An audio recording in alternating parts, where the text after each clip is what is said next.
the school beauty's personal bodyguard. This video is purely for entertainment and does not infringe on copyrights or laws. The rights to the novel and image belong to the original author. We do not claim ownership. Don't like waiting and want to listen to this fanfic in full now? Subscribe to our Patreon, where you'll find the best fanfics. Chapter 1101, Must Be Cautious. After hearing what Zhang Neipao said, even a scheming person like Zhong Pinliang was a little moved. This is really his good brother. Zhong Pinliang patted Zhang Neipao on the shoulder and said, "Really a good brother, Neipao? It's good that you can think it through. I have thought it through a long time ago. If I hadn't been so cruel and castrated myself directly, I would not have been favored by the Magbull Patriarch, accepted me as a registered disciple, and passed on to me the bee-sucking method, which made my practice even more powerful." Zhang Neipao shook his head indifferently. "Brother Liang, there is gain and loss. Although my talent is okay, if I don't castrate myself decisively, it is impossible for me to stand out among these disciples." "Oh? Neipao, your talent is okay." Zhong Pinliang was a little surprised. He knew that practicing martial arts requires talent, but he didn't expect Zhang Neipao's talent to be quite good. Yes, practicing demonic techniques requires talent. However, according to the Magbull Patriarch, the more evil and sinister a person's nature, the easier it is to practice demonic techniques. A righteous person wouldn't be able to practice a method like absorbing bee venom, Zhang Neipao said. "Haha, when it comes to being evil and mean, the three of us are the best," Zhong Pinliang chuckled. "So, I'm quite suited to practicing this technique. But the thought of being stung by a bunch of venomous bees is terrifying. Forget it. By the way, Neipao, what's your current strength?" "My current strength is already at the peak of the late yellow rank. I'll break through soon. When I reach the profound rank, Lin Yi will die," Zhang Neipao said confidently. "Then I'll go down the mountain and help Brother Liang vent his anger." "Absolutely not," Zhong Pinliang was shocked. On the one hand, he was shocked by Zhang Neipao's rapid improvement in strength, but on the other hand, he didn't want Zhang Neipao to go down the mountain and die. "Absolutely not? What do you mean?" Zhang Neipao was stunned. "Paozi, as far as I know, Lin Yi is now at least at the early stage of the Xuanyuan," Zhong Pinliang said. "Moreover, there are external masters in the middle stage of the Xuanyuan who are no match for Lin Yi and have been crippled by Lin Yi. You must not be careless." "Ah, how come Lin Yi is so powerful? When I left, he was not only in the middle and late stage of the Xuanyuan." Zhang Neipao was stunned. He did not expect that Lin Yi had improved during this period of time. "You know, the regular mental method absorbs the spiritual energy in nature, so it is extremely slow to practice. In those places with abundant spiritual energy, the speed is not as fast as the magic school, let alone in the city." "How did Lin Yi practice?" "Yes," Zhong Pinliang nodded solemnly and said, "That's right, Paozi, Lin Yi is indeed so powerful. He can easily beat a master of the internal martial arts in the early stage of the Xuan level into serious injuries. We must not be careless. Before we have absolute hostile strength, we must not be his enemy. Unless we have absolute strength and can kill Lin Yi in seconds, we can take action. As far as I know, this kid Lin Yi can not only seriously injure masters of the same level, but also beat opponents of higher levels. He is really difficult to deal with, so powerful." Zhang Neipao's expression suddenly became serious after hearing what Zhong Pinliang said. Zhang Neipao knew very well what kind of person Zhong Pinliang was. He would never boost other people's morale and destroy his own prestige for no reason. Now that he said this, there must be some reason, so Zhang Neipao had to be cautious again and again. So he said, "In that case, unless I am in the late Xuan level or even the D level, I will have a chance to defeat Lin Yi. It seems that I will not be able to go down the mountain for a while. Yes, if we are not sure of winning, we can only endure it now." Zhong Pinliang sighed. "Paozi, to be honest with you, I am really miserable now. I have a lot of enemies, but I have to endure it." "Oh?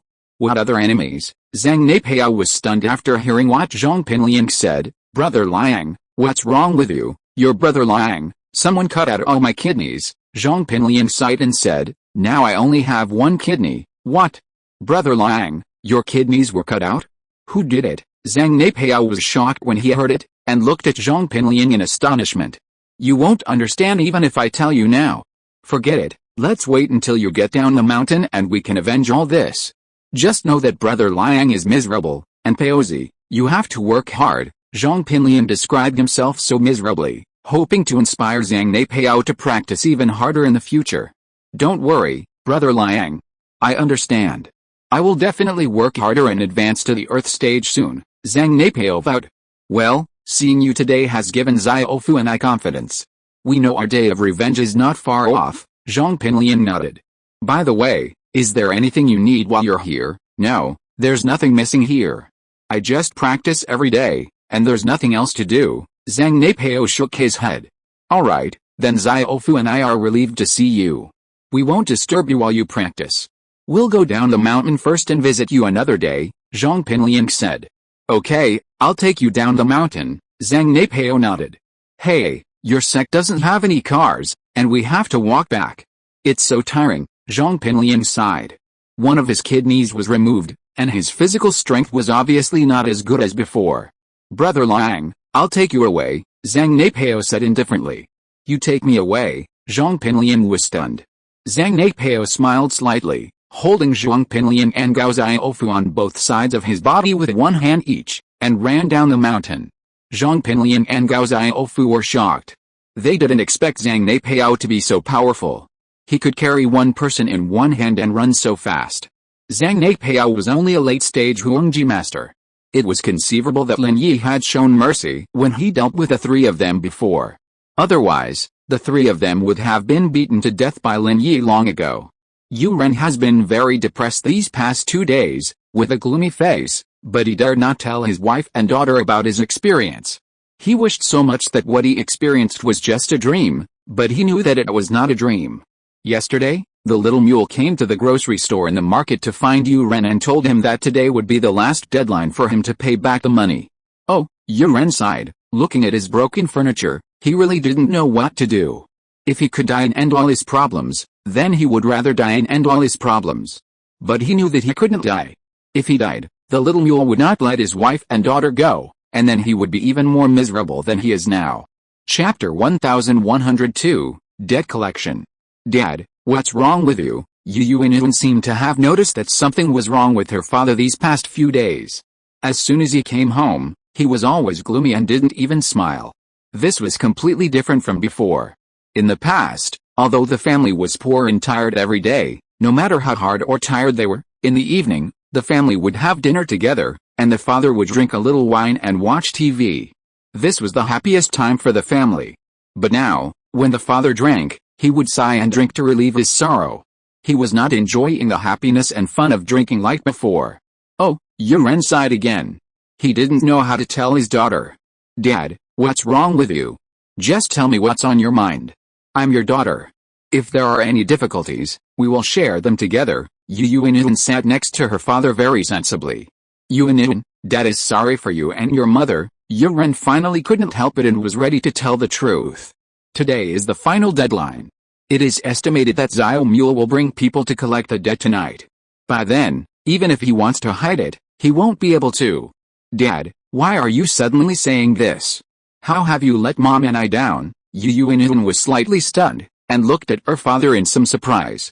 Yu Ren's wife is a part-time worker, and she went to work as a nanny for a wealthy family tonight, so she is not at home now. Only Yu Ren and Xuanyuan are at home. Xuanyuan, Dad was tricked into gambling on boxing and lost 500,000 yuan, Yu Ren said with his head down, very depressed. What? Dad, what did you say?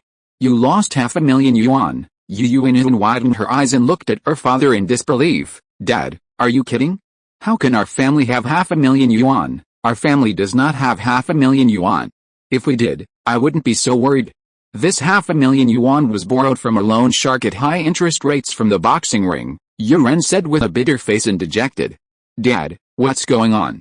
Why did you borrow money from a loan shark? Xuanyuan was a little surprised.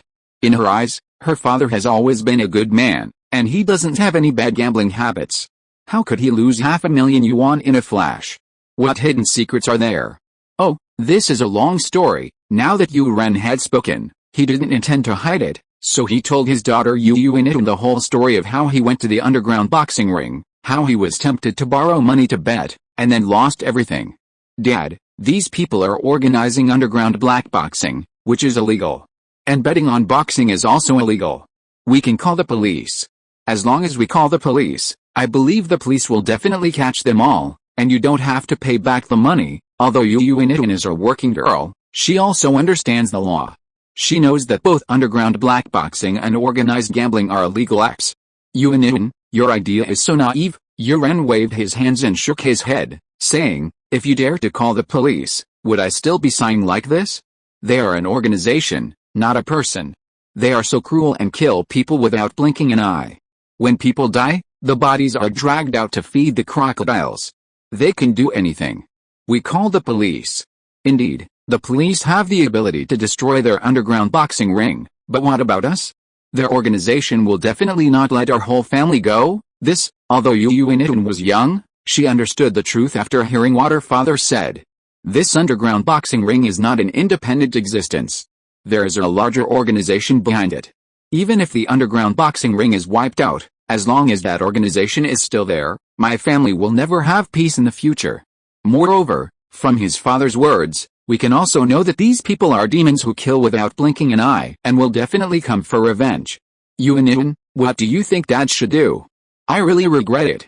I listened to others and now there is nothing I can do, Yuan sighed and said helplessly. As the father and daughter were talking, there was a sudden, violent knock on the door. Yuan jumped, thinking it must be Little Mule coming to collect the debt. A cold sweat broke out on Yuan's forehead. Dad, is Mom back? Yuan began to worry. No, it must be someone from the casino. Yuan hesitated, then said, Yuan, don't make a sound. Let's pretend we're not home. Let's get through today and figure out a solution later. Yuan nodded in fear, saying nothing more. Knock, knock, knock. The knocks on the door grew louder and louder. Old man Yu, open the door quickly. I know you're in there, Dad. What should I do? I'm so scared. Yuan spoke with righteousness, her evil deeds outweighing good, but now that she was being visited by evildoers, she felt terrified. Don't say anything. We're hiding inside. There's nothing they can do. We have security doors. They can't get in, Yuan said, his voice low, wiping the sweat from his forehead. Oh, Yuan nodded. But just as Yuan finished his words, he heard a loud bang, followed by the sound of metal breaking. The next moment, the voices outside became clearer. Old Yu, since you won't open the door, we'll come in ourselves. A mere security door is nothing to us, Master Li, the little mule shouted arrogantly as he walked into the house. Yuan was stunned. He hadn't expected his security door to be so vulnerable, broken by a single punch from Master Li. This time, there was no point in pretending he wasn't home anymore, they were already inside. Dad, what should we do? Yuan was also a little confused. In her mind, she couldn't understand how a person could actually break a security door with just the strength of their bare hands. What kind of strength was that? We can only take it one step at a time, Yuan sighed helplessly. If he had known this would happen, why did he do it in the first place? He shouldn't have listened to those people, and he wouldn't have ended up owing so much money all of a sudden. Old man Yu, do you think you'll be alright if you hide in the house? Today is the deadline for paying back the money. If you don't pay back after 12 o'clock, we'll have no choice but to take compulsory measures. Brother Mule, my family really can't afford any money. Yuan cried and walked out of the room carefully, only to see the little mule and a big man standing at the door of his house. Whether you can pay or not is your business, I just collect the money. The little mule snorted coldly and said, if you don't have money, your whole family will come on stage and fight me to pay off the debt. What is your choice? Just tell me. Chapter 1103 You have intelligence. Brother Mule, please spare me. I'm already old. If I go up there and fight, I'll probably get killed with one punch. Yuan shuddered, looking cautiously at the little mule, and said weakly. If I die, I die. The little mule said nonchalantly, everyone dies, so I die, you? Yuan was furious at the little mule, but he didn't lose his temper. After a moment's hesitation, he said, how about I go with you to fight, and you let my wife and daughter go? No, Dad, don't go. If I have to go, I'll go. Yuan was very filial. She knew that as long as they went up there to fight, they would definitely die. How could ordinary people like them, without any training, be a match for those boxers? So, Yuan thought, if her death could bring peace to her parents, then it would be worth it. Yuan, are you stupid? I find a boxer and I only pay him 100,000 or 200,000 for a fight. You want to get 500,000 by yourself? Are you dreaming? The little mule snorted and said disdainfully, if your whole family goes up to fight, I feel like I'm at a loss. You are forcing me to death. Yuren was a little anxious. If the whole family goes up to fight, there will definitely be no return. So what if I force you? If you have the ability, die. If you don't have the ability, pay the money, the little mule snorted and said. Yuren felt a little bitter. He thought, there is really nothing he can do. Thinking of this, Yuren couldn't help but sigh and lowered his head. Don't make things difficult for my father. The son pays for the father's debt. I will go boxing with you. Seeing her father's distressed look, Yuren couldn't help but stand up. You? How much money can you earn from boxing? But you're pretty, girl. How about this? I'll sell you to a brothel. I'll talk to you when I've earned 500,000. Little mule squinted at Yuren and suddenly, as if an idea had struck him, said. Yuren was stunned by little mule's words. She didn't care about death, but being sold to a brothel, being insulted by different men every day, was worse than death. Yuren immediately shook her head. How can that be? I'd rather die. Hey, you can die. If you die, I'll still take your parents to boxing, little mule said nonchalantly. Who are you trying to scare with death? How could you do this? Yuren's tears immediately flowed. She felt these people were unreasonable and so overbearing. However, she would never agree to working as a prostitute in a brothel. This girl is pretty good, isn't she? Quite to my taste. Master Li, who had been silent the whole time, spoke up at this moment. He looked at Yuren with a lustful look on his face, narrowed his eyes, and said, not bad, not bad. Although Yuren was not a top-notch beauty, she was very pure, the type that became more attractive the more you looked at her. As for Master Li, he had played with many prostitutes and only liked the pure type. Otherwise, he would not have been obsessed with Yuren and made such a complicated move. However, he was not looking for Yuren just to play with her once or twice. He wanted to find Yuren to be a long-term concubine. It would be best if she served him voluntarily, so that he would have fun. Force or something like that was not what Master Li liked. Oh? Master Li, you like this girl? The little mule asked in surprise, pretending to be ignorant. Well, that's right, I like her. Master Li didn't hide it, nodded and said, girl, I like you, come back with me, be my concubine, serve me well, I promise you will eat and drink the best, be rich and prosperous, and your father's debt will be written off. How about it? Yuren was suddenly at a loss. She was very reluctant to be with such an emotionless evil man, but what could she do if she didn't want to? Yuren didn't want to, but she knew that in this way, she and her father would not have to die, and the family's difficulties would be overcome.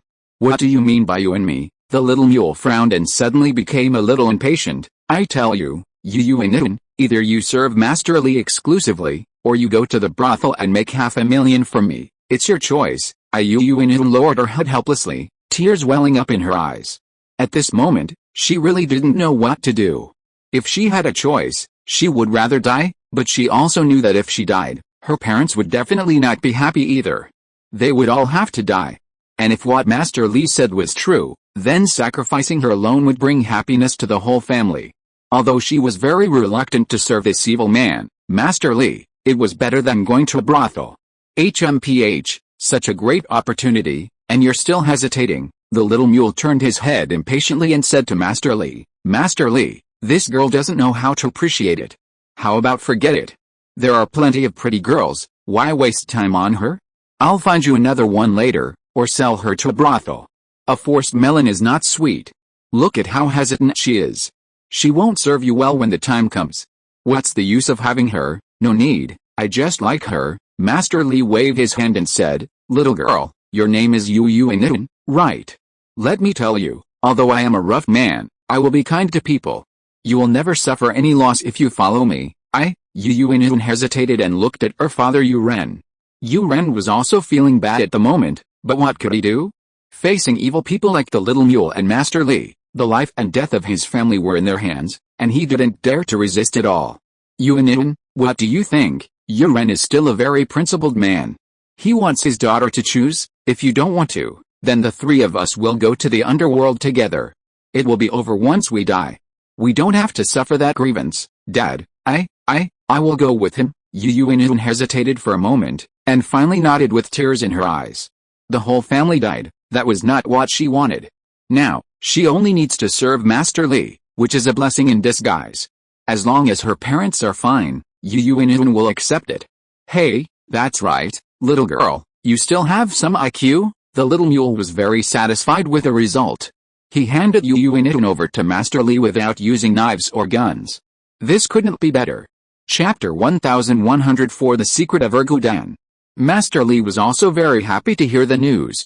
He had thought that he would have to go to Xuanyuan's house several times to force her to give in. However, he did not expect that this was the first time he went to her house, and just by smashing the security door, he scared Zhu Ren and his daughter to death. What else is there to say? Let's go quickly. Master Li looked at the charming and seductive Xuanyuan, and his heart was moved. He wanted to carry her to bed. Wait, you have to give me a few days to adapt. Although Xuanyuan had made up her mind to follow Master Li, she was not mentally prepared yet. She needed to prepare herself.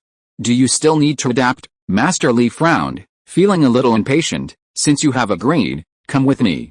You are not thinking of playing any tricks, are you? What tricks can I play? Xuanyuan said self-deprecatingly. Now, everything is in your hands. I just want to accept it all calmly. Give me some time, so that I can go with you willingly.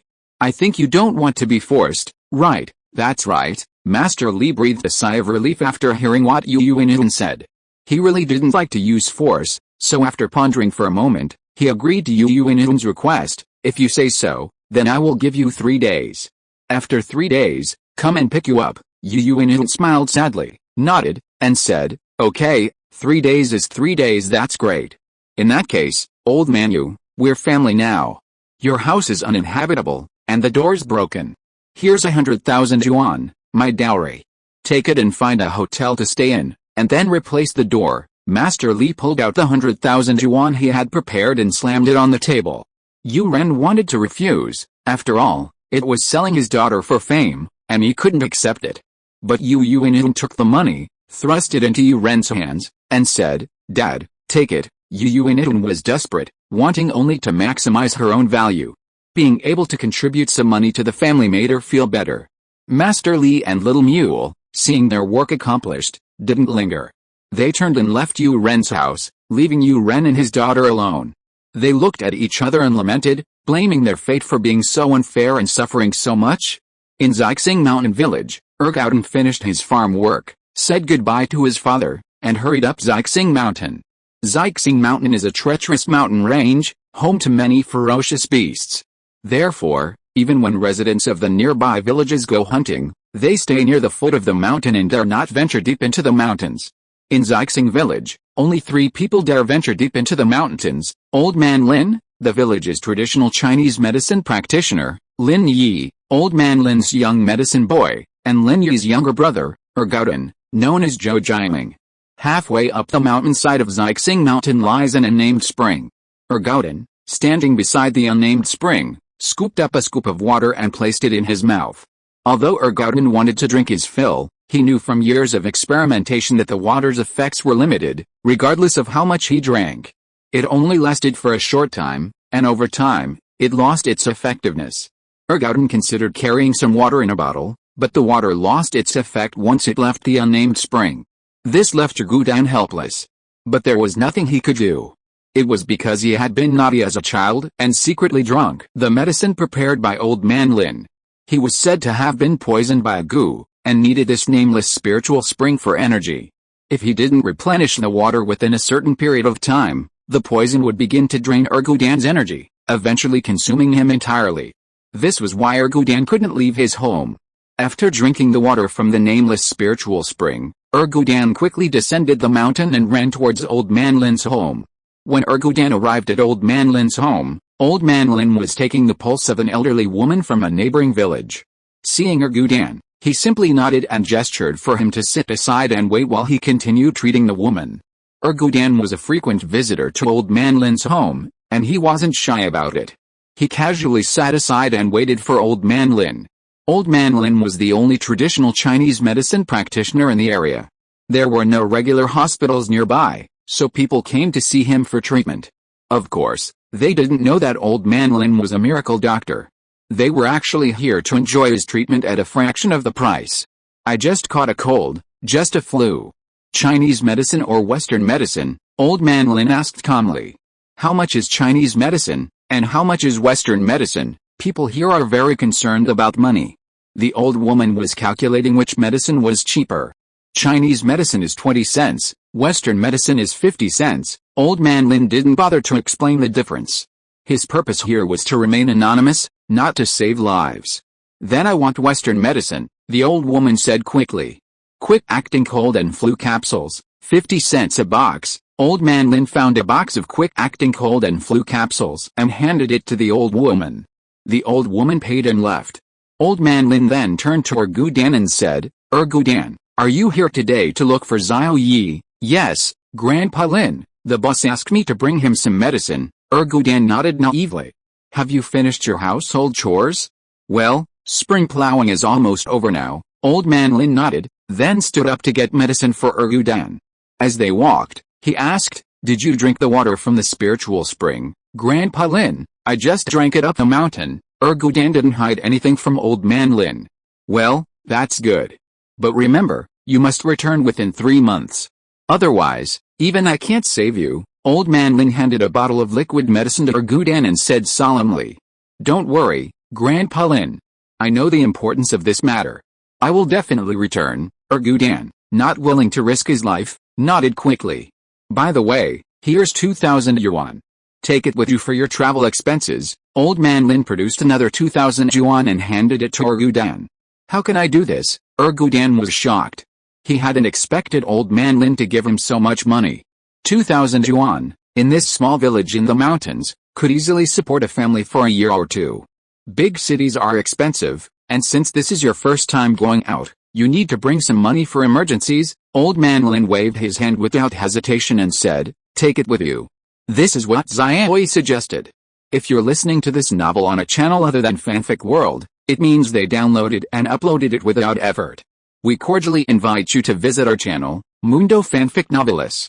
There you'll find the original version of this story and you can explore many other novels of various genres. We're waiting for you to immerse yourself in a world of incredible novels. Chapter 1105 Ask Your Boyfriend. Hearing it was Lin Yi's idea, Gudan naturally stopped talking, took the money, and put it in his pocket. Besides his parents, he only listened to Lin Yi's words in his life. Be careful on the road. You're a straightforward person. I'm not worried about your kung fu, but I'm afraid you'll get scammed. Old man Lin warned, Don't trust others easily when you're out and about. Haha. Gudan scratched his head and smiled innocently. Here's Xiao Yi's address and contact number. Keep it close to you. Contact him when you arrive. Old man Lin handed Gudan another piece of paper. Gudan quickly put it close to his body along with the previous bills and nodded. Grandpa Lin, when should I leave? Tomorrow. I'll book your ticket for you shortly, Old man Lin said. The next morning, Gudan set off on his journey. On the train, Gudan followed Old man Lin's advice and exercised caution, avoiding talking to strangers. Scammers were said to be common on trains, and Gudan didn't want to start off badly. Although Songlingshan's strength has been greatly improved, the joy that comes with it did not last long. Because, in the seemingly peaceful Songshan city, another case has occurred. So far, there have been 6 cases of gangsters causing trouble and running away, 5 cases of migrant workers running away after conflicts, 3 cases of black taxi drivers hitting and running, 2 cases of fitness coaches molesting female students and running away, and more than 10 cases of workers from various industries running away. Adding them together, nearly 30 people have disappeared inexplicably. These are still known missing cases. There should be more unknown ones, but there is no way to count them for the time being. Although the missing people are different and come from all walks of life, and it seems that there is no connection, the appearance of so many people who flee for fear of crime in a short period of time has attracted the attention of the higher-ups. Even Yang Huaijin, who is far away in the provincial capital, has received the news and called to inquire about the details of Songlingshan's missing person case. Intuitively, Songlingshan felt that this couldn't be that simple. These missing people had no connection to each other, they had no relatives, no friends, and had never even met each other. Yet, they all had one thing in common, they were all healthy men, and not a single woman. Of course, This could be considered coincidence, but Song Lingshan had a feeling it wasn't. At this point, these cases seemed simple disappearances, not serious criminal offenses.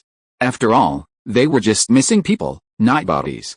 However, Song Lingshan felt that these cases weren't as simple as disappearances. There must be hidden secrets and hidden secrets. Although Song Lingshan had no clue yet, there was a knock on the office door. "Come in." Song Lingshan gathered herself together and regained her usual efficient demeanor.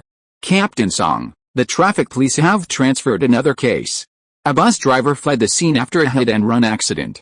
It's been confirmed that the ID card and driver's license he registered with a bus fleet were forged." Liu Wangli pushed open the door and placed a case file on Song Lingshan's desk. "Oh? Liu Wangli, tell me, is this case related to the previous disappearances?" Song Lingshan frowned as she glanced at the file Liu Wangli handed over. "My intuition says so. But there's no evidence to connect the two cases." Liu Wangli paused for a moment before saying, "Captain Song, I have a feeling there's a massive conspiracy brewing here. We can't let our guard down." "Yes, I do. But for now, aside from their disappearance, everything seems calm." Song Lingshan sighed. "If they didn't truly escape, then why are they nowhere to be found? That's the most crucial point. If these people were murdered or controlled, there should be clues. But that doesn't seem to be the case. From what we know so far, they fled voluntarily. No one forced or threatened them," Liu Wangli said. "Keep a close eye on this." Song Lingshan nodded. What Liu Wangli said was the point that puzzled her. "Yes, Captain Song has something to say, but I'm not sure if I should say it." Liu Wangli agreed and was about to leave, but then stopped. "Just say whatever you want to say." Song Lingshan nodded, signaling Liu Wangli to speak. "Captain Song, how about asking your boyfriend if he has any news?" Liu Wangli hesitated, then suggested. "I see." Song Lingshan frowned, not expecting Liu Wangli to suggest asking Lin Yi.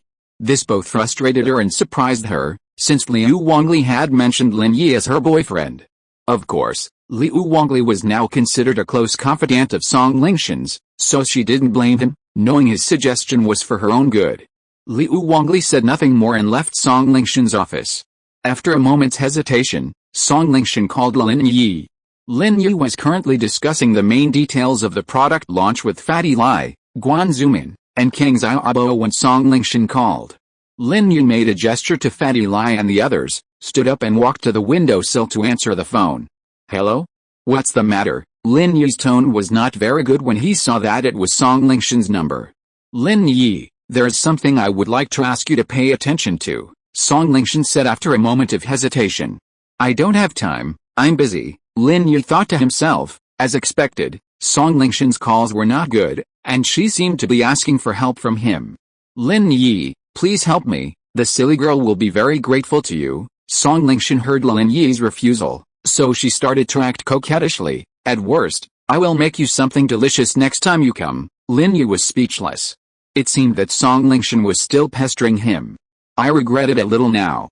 Last time at your house, I might as well have pushed you down." "Why are you so troublesome?" Lin Yi asked angrily and amusedly. "Oh, it's not too late next time." Song Lingshan blushed slightly, but she was happy in her heart. It turned out that Lin Yi didn't push her down not because he didn't like her, but because he was afraid that she would cause too much trouble. It seemed that she was still attractive. "Humph, Song Xiaoyu, keep going. One day, you will succeed."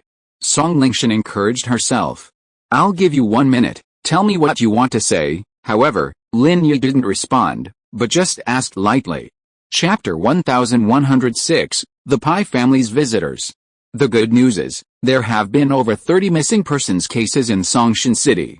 Most of them are thugs, migrant workers, illegal taxi drivers, and the like. They've all committed minor offenses and then absconded, Song Lingshan said succinctly.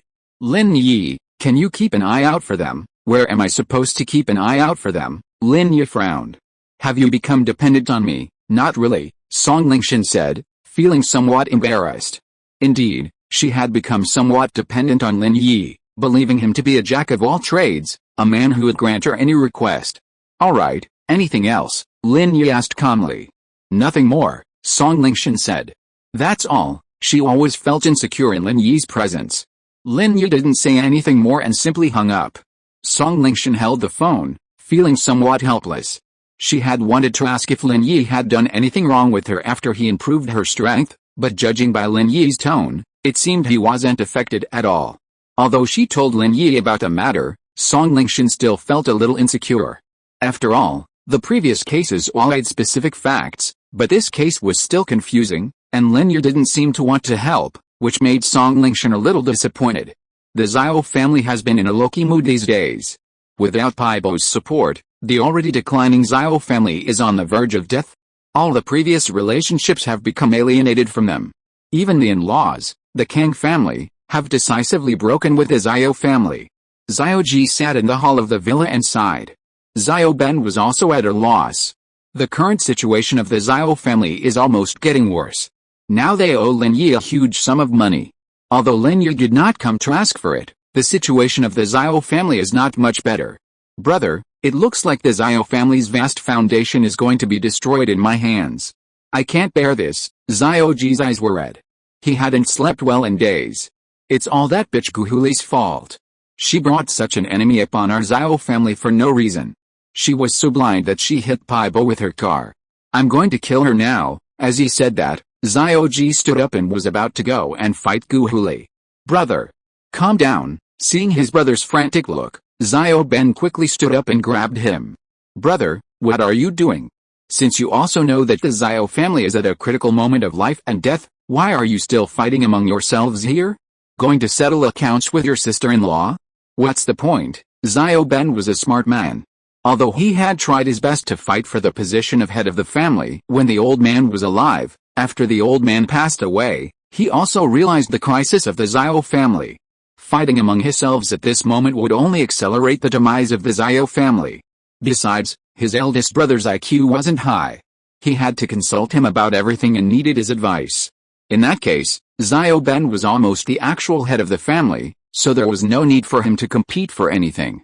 Besides, with the current situation of the Xiao family, who would have the time to compete for the head of the family?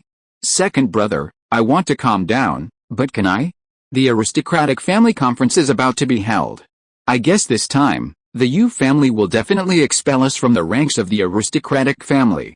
The Xiao family will no longer be an aristocratic family in the future, Xiao Ji said with a bitter face, sitting down again.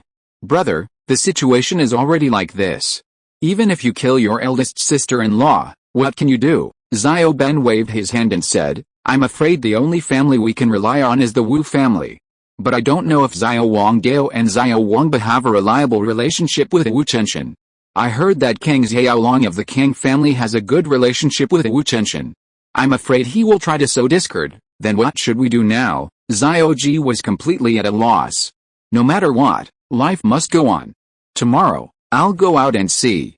If nothing works out, I'll open a small business like a restaurant to sustain our family's expenses, and then slowly look for opportunities later. Xiao Ben felt that he was now the de facto head of the Xiao family, but at the moment, he didn't feel the slightest joy in being the head of the family. He was worried sick. However, just then, the doorbell at the villa gate rang. Who's visiting at this time? Xiao Ji was stunned. The Xiao family was deserted these days. No one would come to visit. Xiao Wanggao and Xiao Wangba both had keys and wouldn't ring the doorbell.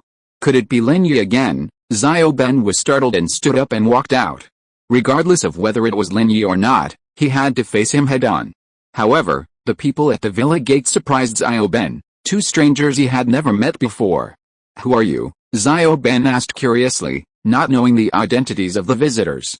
Is this the Xiao family? One of the young men asked, but his attitude was very arrogant. Yes, you are. Xiao Ben saw the young man's frivolous attitude, and a hint of displeasure flashed in his eyes. However, there is a saying that is true, a tiger in trouble is bullied by a dog. The current Xiao family is no longer as strong as before, and it is not appropriate to make any more enemies. So Xiao Ben did not lose his temper, but asked patiently. Where is Uncle Pai? The young man asked directly after confirming that this was the Xiao family. Uncle Pai. Xiao Ben was slightly stunned, but then he reacted, and his heart trembled. He asked, you are talking about Uncle Pai, right? Yes, where is he? I heard that he was beaten into vegetable. A hint of anger flashed in the young man's eyes. Although Uncle Pai was expelled from the Pai family by grandfather, he was still a member of the Pai family after all. Now that he was beaten into vegetable, the Pai family could not just ignore it.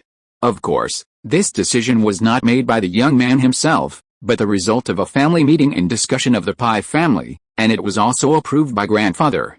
The young man is called Pengzhan, the eldest son and grandson of the Pai family, and the silent man next to him is his cousin Pengzhan, the child of his second uncle. This time he came mainly to see the world, and the one who made the decision was still Pengzhan. In fact, he and Uncle Pai had never met at all, and in the final analysis, Uncle Pai was just a steward of the Pai family who made a mistake. But even so, the children of the Pai family have been arrogant since childhood. How could they tolerate being bullied? And this time, he came not only to help Uncle Pai get back his face, he also came with another mission. Are you Uncle Pai's family members? Xiao Ben's face suddenly showed surprise, and at the same time, hope ignited in his heart. Maybe this time, the Xiao family can really be saved? Chapter 1107, No Escape from the Sin. Yes, why aren't you opening the door? Pengzhan snorted coldly, commanding Xiao Ben. Come in, both of you, come in quickly. Xiao Ben wasn't angry. Although Pengzhan was cold and arrogant, Xiao Ben believed that if they were truly Uncle Pai's family, they must be quite powerful, and there was nothing wrong with being a little arrogant. Xiao Ben quickly opened the villa's door and let Pengzhan and Pengzhan in. If Uncle Pai wasn't related to you, I would have kicked this iron gate down long ago, Pengzhan snorted coldly. His main purpose for coming this time was to show off. He had to demonstrate his strength to convince the Xiao family to cooperate willingly, so Pengzhan constantly maintained this sense of superiority. Xiao Ben's face was slightly annoyed. Even if you were Uncle Pai's family, wasn't this a bit too arrogant? Kick the door down when you came to someone else's house? Besides, the iron gate of this villa was made of fine steel, how could it be kicked down? What, you don't believe it? Pengzhan sneered and turned around. Of course I believe it. Xiao Ben knew that if the Xiao family wanted to make a comeback, they might have to rely on Paibo's family, so he didn't dare to refute Pengzhan's words. Humph! Pengzhan glanced at the stone lion placed in the yard and said to Pengzhan, "Zhe, smash the lion. It's an eyesore here." "Yes, big brother," Pengzhan responded and walked towards the stone lion. With a wave of his hand, the stone lion was smashed into a pile of rubble.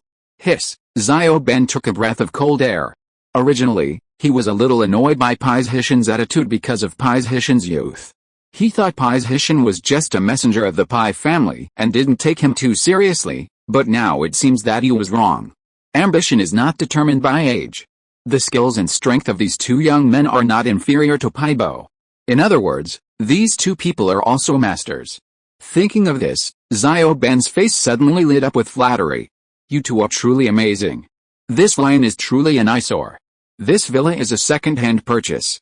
When we moved in, we wanted to throw the lion out, but it was too heavy for any of us to lift, so we had to give up. Thank you so much for your help today. Xiao Ben's words were spoken with a guilty conscience. The lion had been purchased when they moved in, to protect the house, but now, to curry favor with Pengzhan and Pengzhan, he had no choice but to say so. It's just a small favor, Pengzhan said calmly, and then he and Pengzhan entered the villa and sat down on the sofa in the living room. Although Xiaoji didn't go out, he could see the scene clearly from the living room.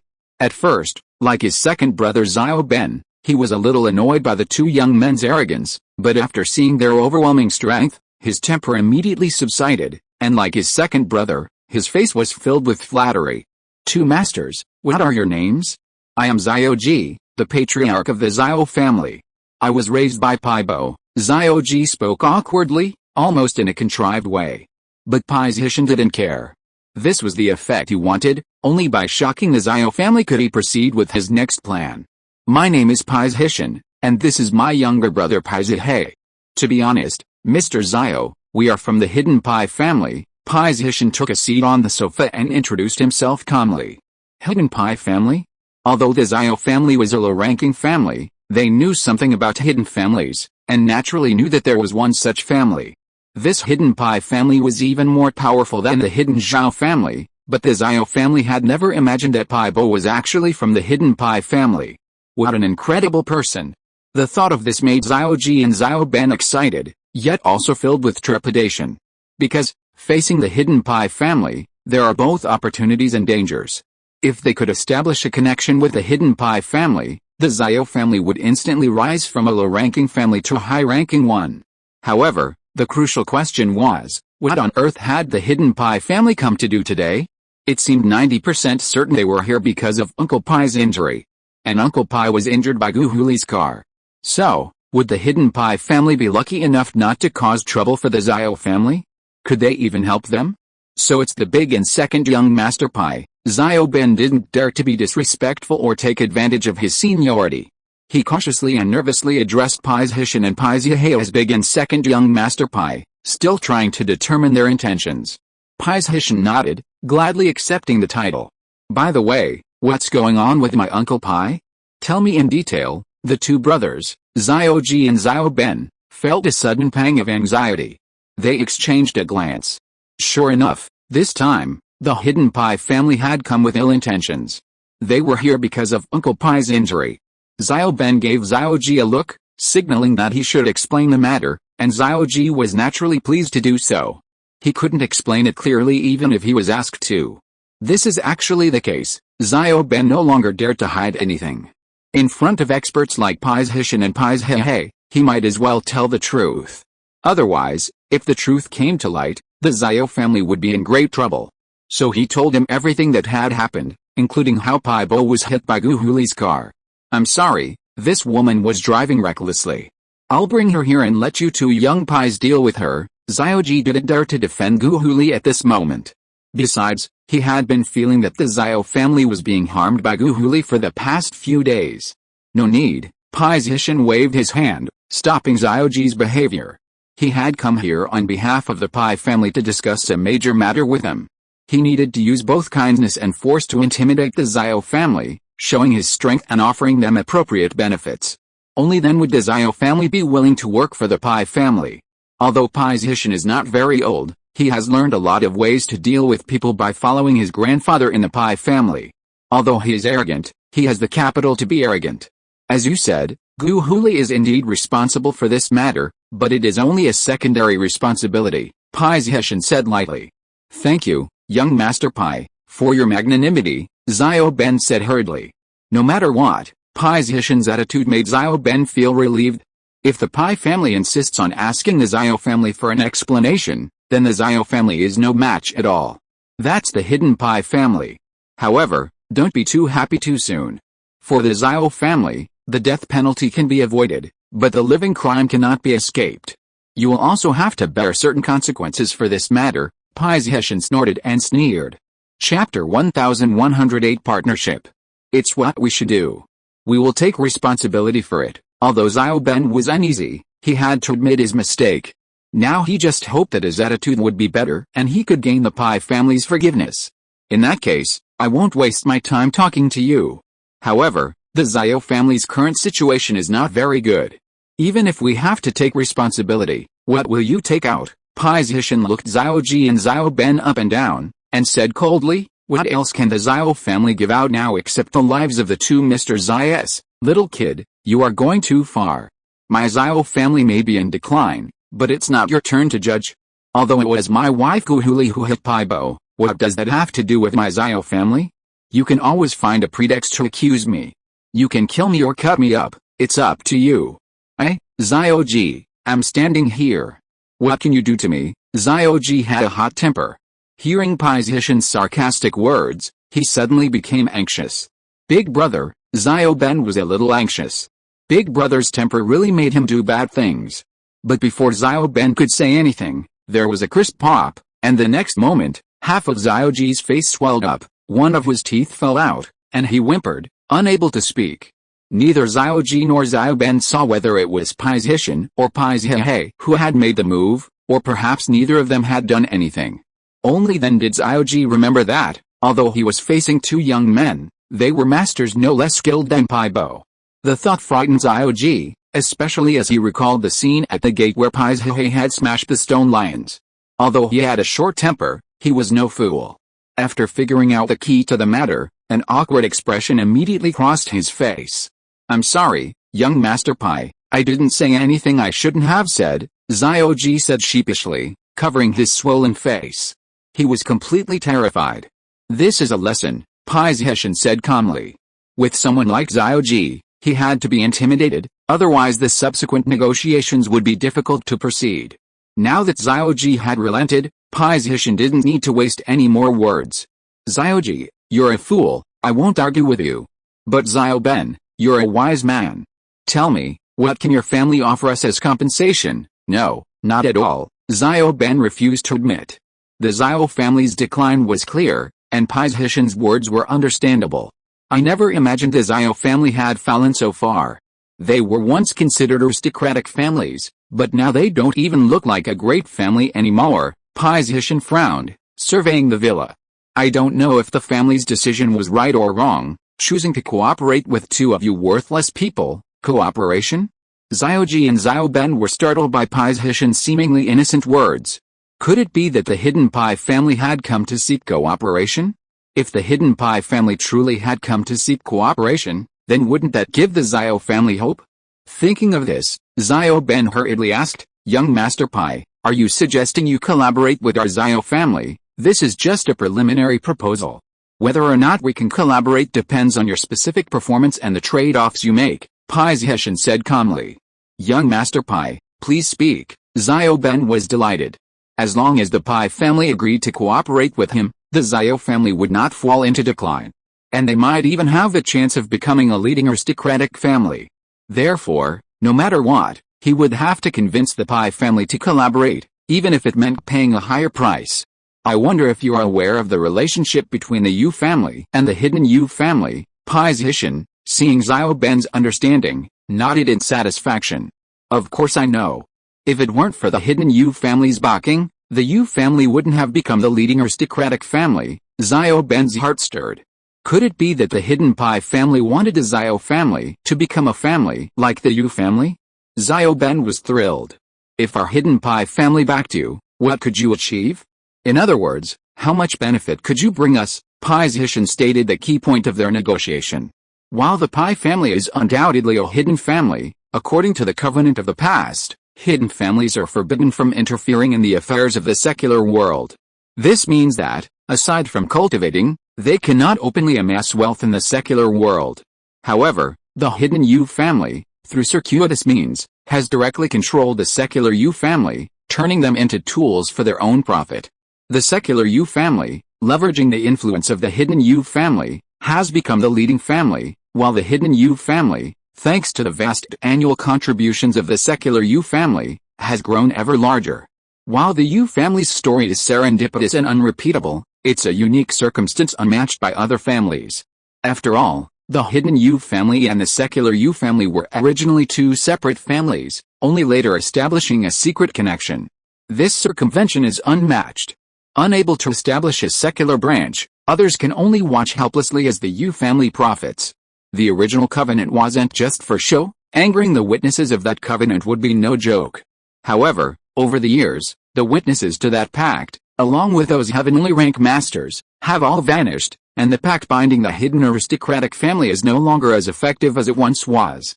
Recently, the hidden Zhao family has begun to stir up trouble, sending out their illegitimate son, Zhao Kaibing, to make money in the secular world. Of course, no one has dared to openly violate the pact, but indirect methods are certainly acceptable. Just like the Yu family, who had also been making money for so many years without incident, hadn't they? So, the hidden Zhao family allowed Zhao Kaibing to make money in the secular world, claiming that he was an illegitimate child of the Zhao family, his bloodline was impure, and he couldn't enter the Zhao family's gates.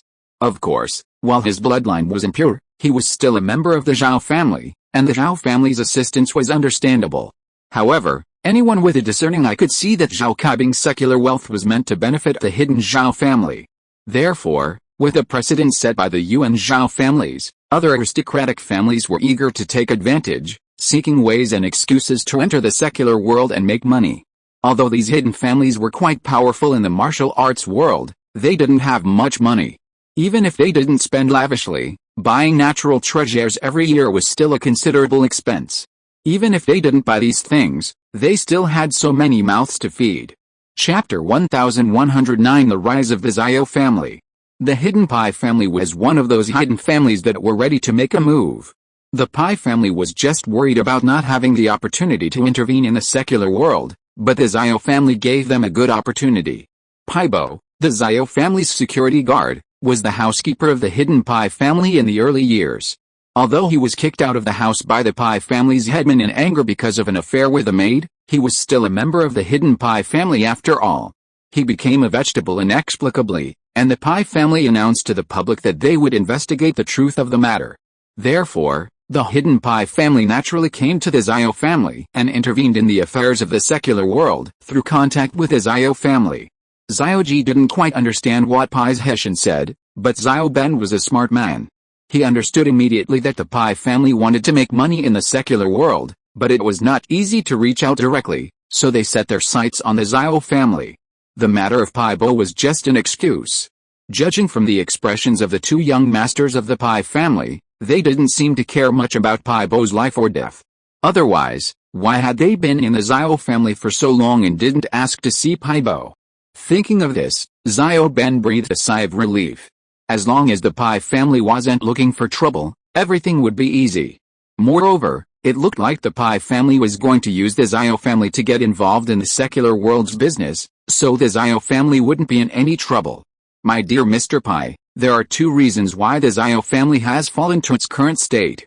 One is that when my old man was alive, he made frequent investment mistakes and lost most of the family fortune. The second is that our Xiao family does not have any powerful masters, so we are not ranked high among the aristocratic families and are not well received. Xiao Ben was very honest and stated the reason for the Xiao family's defeat. Moreover, in the matter of Mr. Pai, the Xiao family also made a mistake in judgment. They failed to estimate that there were masters behind the Pengzhan Group, and ended up losing both people and money. But, in the final analysis, it is because the masters of our Xiao family are not strong enough. I naturally know what you said. Pai Zhishan nodded. If I send a master to you, can you expand your business in the short term, Mr. Pai? To be frank, the more support you give me, the bigger the stage I can step onto, Xiao Ben said. Most of the time, when aristocratic families do business, they rely on connections and strength. Okay, now, let's discuss the division of the profits. Pai Zhishan roughly understood Xiao Ben's intentions, but Xiao Ben's request wasn't a problem for Pai Zhishan. The Pai family had already agreed to send experts to the Xiao family permanently.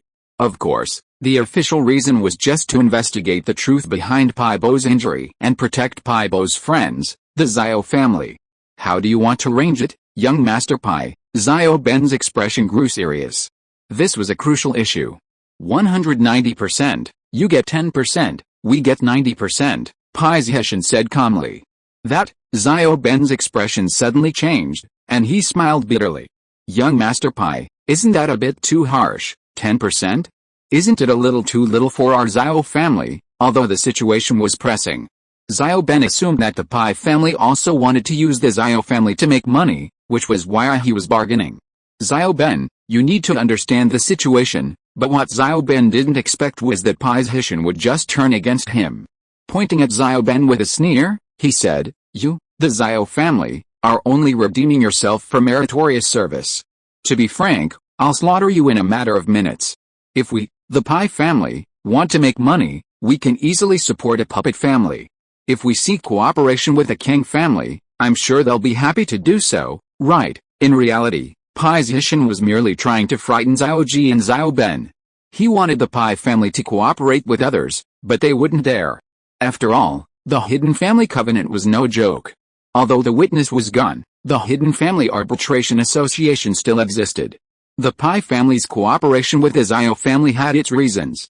Even if the Hidden Family Arbitration Association came knocking, the Pai family wouldn't be afraid and would have an excuse.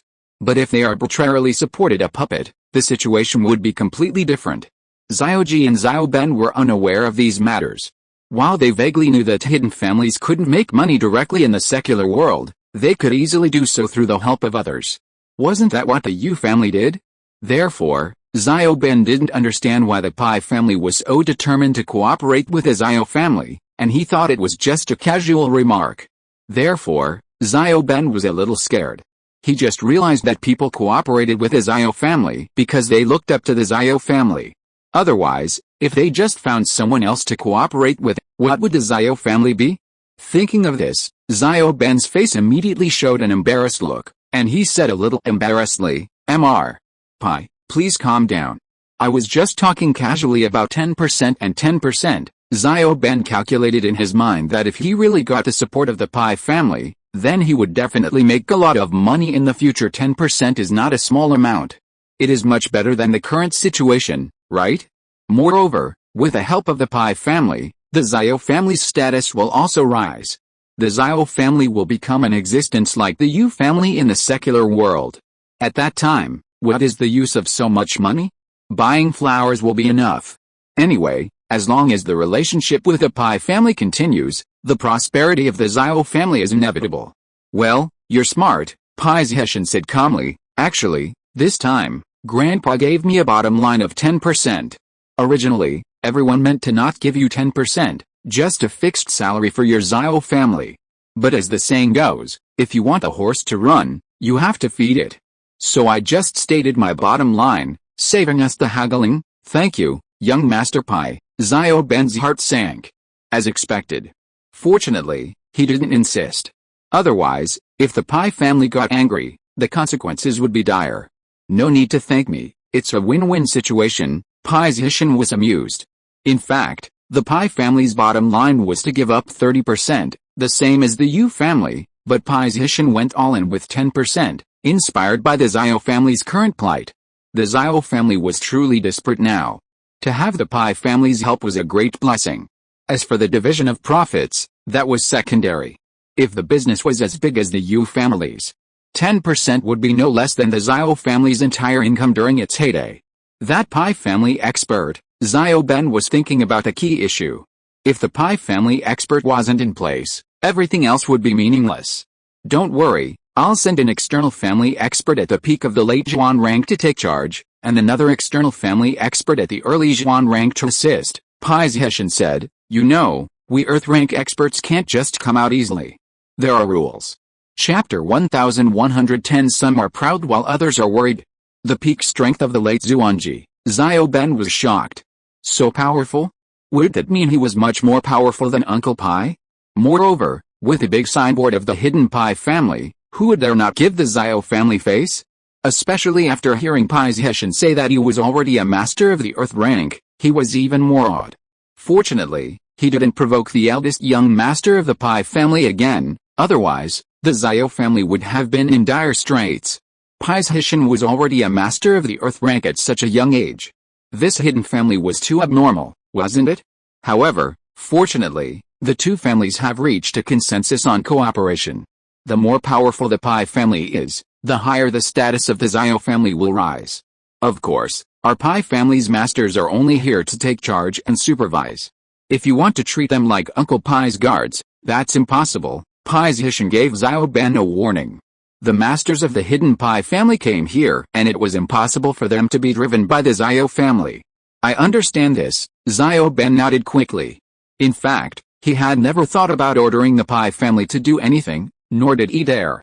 He just smiled and said, "But if someone causes trouble for the Xiao family, don't worry about this. If someone causes trouble for the Xiao family, the masters of our Pai family will deal with it." Pai Zheshan waved his hand and said, "What I mean by ordering is that you treat the masters of my Pai family as servants. However, when the Xiao family is in trouble, they will not sit idly by. After all, we are in a cooperative relationship." "That's good." Xiao Ben was overjoyed when he heard Pai Zheshan's promise. This is the result he wanted. As long as the masters of the Pai family can take action when the Xiao family encounters trouble, it will be fine. As for ordering them like servants, that is impossible. The Xiao family is too busy to worship them. "Since that's the case, I won't say any more," Pai Zheshan said calmly. "From now on, everything depends on you. I'll be in place for the experts in the next 2 days. Now I have to go back and report to Grandpa." "Young Master Pai, please wait a moment." Xiao Ben stopped Pai Zheshan. "Regarding the business matters, are we free to act, or are there designated projects? It doesn't matter. As long as it makes money, we can do it," Pai Zheshan said nonchalantly. "Well, then, can I spread the word to the public about the Pai family's support for ours?" Xiao Ben nodded and continued. This rumor was crucial. If the Pai family insisted on keeping it secret, then their support would be much weaker. Passive exposure and active publicity have completely different effects. If word spread that the hidden Pai family was the Xiao family's backer, then those who knew would actively seek cooperation and provide benefits to the Xiao family, rather than the Xiao family proactively seeking others to cooperate and then subtly hinting at their relationship with the hidden Pai family. Of course, whether people would believe it or not was still an open question. Of course you can. Pai Zixing smiled slightly and nodded in agreement. The Pai family naturally agreed to the Xiao family's request. What the Pai family did could never be concealed from the Hidden Family Arbitration Association, so instead of hiding it, it would be better to be open and honest. Anyway, there is a reason for everything. And no one else will say anything. That's good. This way, a lot of trouble will be avoided. Xiao Ben nodded happily. At this moment, he seemed to have seen a bright future for the Xiao family. Thinking that the family conference was about to come, Xiao Ben smiled happily. This time, not only would the Xiao family not be squeezed out of the position of the family, but the ranking would be even higher. Whoever goes against the Xiao family is going against the Yu family. Pai Zixing and Pai Zixing were only here to negotiate. Pai Zixing was the first heir to the hidden Pai family. Naturally, he could not stay in the Xiao family for a long time, and Pai Zixing was just out to gain some experience and see the world. Pai Zixing was a martial arts fanatic, devoid of any scheming. But the more this was the case, the happier Pai Zixing was. He had a simple brother who only cared about improving his strength. With no one competing for the position of head of the family, and the added bonus of increasing the family's strength, why not? As soon as Pai Zixing and Pai Zixing left, Xiao Ji and Xiao Ben burst into laughter. The Xiao family had hope. All the previous worries vanished at that moment, and the Pai family didn't even bother to visit Uncle Pai in the hospital. It was clear they had no feelings for him. The Xiao brothers breathed a sigh of relief. Xiao Ben was afraid that the Pai family still harbored resentment over Pai Bo's affairs, and was afraid that they would bring up old scores and implicate the Xiao family. But now, it seemed that there was no need to worry. However, Xiao Ben was still a little unwilling to give up. He wanted to seek revenge on Lin Yi. After the Pai family arrived, the first thing he wanted to do was to take people to continue to demand debts from Chu Pengzhan. But now, it seemed that the Pai family didn't care about Pai Bo at all, so the possibility of helping Pai Bo seek revenge was very small. But no matter what, the rise of the Xiao family had become inevitable. Xiao Ben turned to Xiao Ji and said, "Brother, you will spread the news now in the name of the head of the Xiao family. Our Xiao family has received the support of the hidden Pai family and has begun to fully recruit business partners." "Okay, leave it to me." Xiao Ji patted his chest and agreed. He loved to brag, and this time it was not just bragging, but a fact. The news that the Xiao family had received the support of the hidden Pai family spread like wildfire under Xiao Ji's deliberate propaganda. Soon, several major families had heard the news. However, among these aristocratic families, some were happy, some were depressed, and some remained indifferent. The happiest were the Wu family. Wu Gongao felt that his grandson, Wu Chenshin, had always had a good relationship with Xiao Wanggao and Xiao Wangba. With the Xiao family's current ascendancy, the Wu family would also reap corresponding benefits. But there were fewer happy families, and more depressed. The most depressed families were the Liu and Chen families. Both were relatively weak. Previously, with the Xiao family at the bottom, they felt a sense of crisis, but still had a chance to breathe.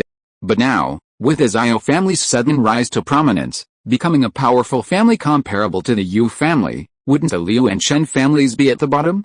The Liu family had no cultivators, while the Chen family had only one, Chen Yushan, an early Wang-level cultivator. Although the elders of both families held high positions in both business and politics, they were already old. While they were still alive, it was manageable, as they could maintain some respect for their old age. But once they passed away, the strength of both families would plummet. Chapter 1111 Chen Family Engagement. After hearing the latest news from Liu Xianyi, Liu Zhenhu took a deep breath, his brows knitted together, and he remained silent for a long time. Originally, Liu Zhenhu had believed that Lin Yi's treatment could give him an extra 10 years of life. With his presence, the Liu family would be able to survive for a while longer. As long as he lived, the Liu family still had hope. With good management and a well-designated marriage alliance with an ancient martial arts family, the Liu family could continue to prosper. Liu Zhen, whose plan was to designate a child between Liu Jinghan and the son of another aristocratic martial arts family as the next head of the family. In exchange, the child would receive the surname Liu, allowing them to learn the martial arts of the aristocratic families. Once the child grew up, the Liu family would become a martial arts family too. However, before this idea could be realized, problems arose. The Liu family had already heard about the aristocratic family conference. The Yu family was planning to eliminate one aristocratic family and create a new one. This would not only ensure the Yu family's preeminent position at the conference, but also provide them with ample benefits when the new family became an aristocratic family. Previously, everyone assumed the Zhao family would be eliminated, but now it seems it's most likely the Liu family. The Chen family at least has a cultivator, Chen Yushan. While his rank is somewhat low, he's still a cultivator, while the Liu family has none. Xianli, tell me, how can we, the Liu family, maintain our current position at the upcoming aristocratic family conference? Liu Zhen, who raised his head and looked at his two sons. Liu Xianli and Liu Xianli were both lost in thought. In fact, they had been considering this issue since they heard the news that the Zhao family had secured support from the Hidden Pai family, but they hadn't come up with a good solution. Xianli, go ahead, Liu Zhen said. I'm thinking, could we seek help from the Wu family? Liu Xianli's wife is the daughter of Wu Gongyao, the head of the Wu family, and Wu Gongyao has just broken through to the middle stage of the Xuan realm. If he's willing to help, there might still be a chance. What about Xianli? What do you think? Liu Zhen didn't comment on Liu Xianli's idea, but instead asked Liu Xianli directly. Brother, what you said makes sense. After all, my sister-in-law is from the Wu family, so it's only right for us to enlist their help. Besides that, I think we should build a good relationship with the Zhao family. They're in need of business partners right now, so we can definitely volunteer to do business with them, Liu Xianli said after a moment's thought. Jingjing, tell me what you think too, Liu Zhen turned his gaze to his granddaughter, Liu Jinghan. Lin Yi, Liu Jinghan pondered for a moment before uttering only two words. Lin Yi. Liu Xianli was stunned after hearing his daughter's words, frowned and asked, Jingjing, why do you mention Lin Yi at this time? He is not from a noble family. Even if he is, he and the Yu family are mortal enemies. We have publicly expressed our support for Lin Yi before, which may have made the Yu family uncomfortable. If we are involved with Lin Yi again, the Yu family will hate us even more. Wouldn't our Liu family be the first to be excluded from the ranks of the noble families? Jingjing, tell me in detail. Liu Zhen waved his hand, signaling Liu Xianli to calm down, then nodded to Liu Jinghan and asked her to continue. Dad, you and Uncle are both right in your thinking, but have you ever thought about this? Since it is inevitable to eliminate an aristocratic family, what's the use even if the Wu family and the Zhao family speak for us? If they don't eliminate us, will they? Liu Jinghan said calmly, although the Zhao family has received help from the Pai family, it has just transformed from a down-and-out family into a first-class family. In this situation, they should choose to protect themselves instead of interfering with the Yu family's decision. If they want to really gain a foothold, it should be the next family conference. Even so, it should be okay for the Zhao family to say a good word, right? And what about the Wu family? As long as the Wu family also says a word for us, then this time it should be the Chen family that is eliminated, right? Liu Xianli felt that his daughter's words made sense, but the Wu family was an old aristocratic family, and Wu Gongyao had always been a strong person. If he spoke, there should be no problem. Even if the Wu family spoke up for us, who would be eliminated? And from what I hear, the Wu family seems to be recommending the Kang family into the ranks of the aristocratic families this time, right? And the Zhao family seems to have a marriage relationship with the Kang family, right? Even if they're talking, they're recommending the Kang family, and they're eager to see our Liu family eliminated, right? Liu Jinghan said calmly. Until now, the news of the Zhao and Kang families breaking off their engagement hadn't been spread. The Zhao family was too embarrassed to say it, and the Kang family had no time to discuss it, as they were currently considering competing with Wanshenya Pharmaceutical Company. But if they suggest eliminating the Chen family, wouldn't that preserve our Liu family's position? Liu Xianli asked. Dad, that's what they say, but will the Yu family listen? Don't forget, the Chen family has an engagement, Liu Jinghan reminded him.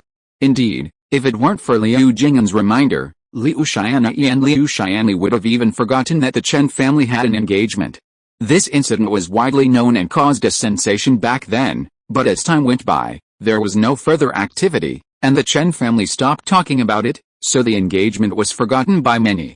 By now, many had completely forgotten about it. If Liu Jinghan hadn't brought it up today, Liu Xianyi and Liu Xianli would have already put it behind them. Jingjing, there's still no movement on the Chen family's engagement. It must be off, right? Liu Xianli asked hesitantly, frowning. Whether it's off or not, only the Chen family knows. The fact that old Master Chen has remained calm and hasn't shown any signs of abnormality speaks volumes, Liu Jinghan analyzed carefully. In truth, old Master Chen was also somewhat uncertain. There had been no news since the engagement, and no one had contacted them in years. While there was still some time until the agreed date, there couldn't have been no news at all during that time, right? Since his granddaughter wasn't a cultivator, had they already given up on the marriage? Thinking back on the situation, old Master Chen himself found it unbelievable. Why would that high and mighty ancient sect suddenly fall in love with their own granddaughter? And why did they specifically ask her to marry their newly born young master?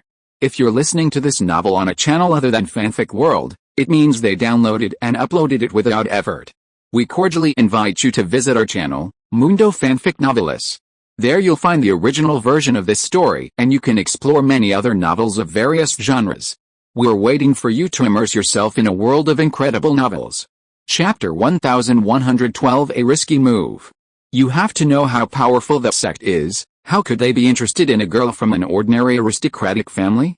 Moreover, his granddaughter was still in her infancy, and there was no sign of any talent at all. The other party's behavior was a bit strange. However, no matter what, this was a good thing. Regardless of the other party's purpose, old man Chen naturally agreed to this matter.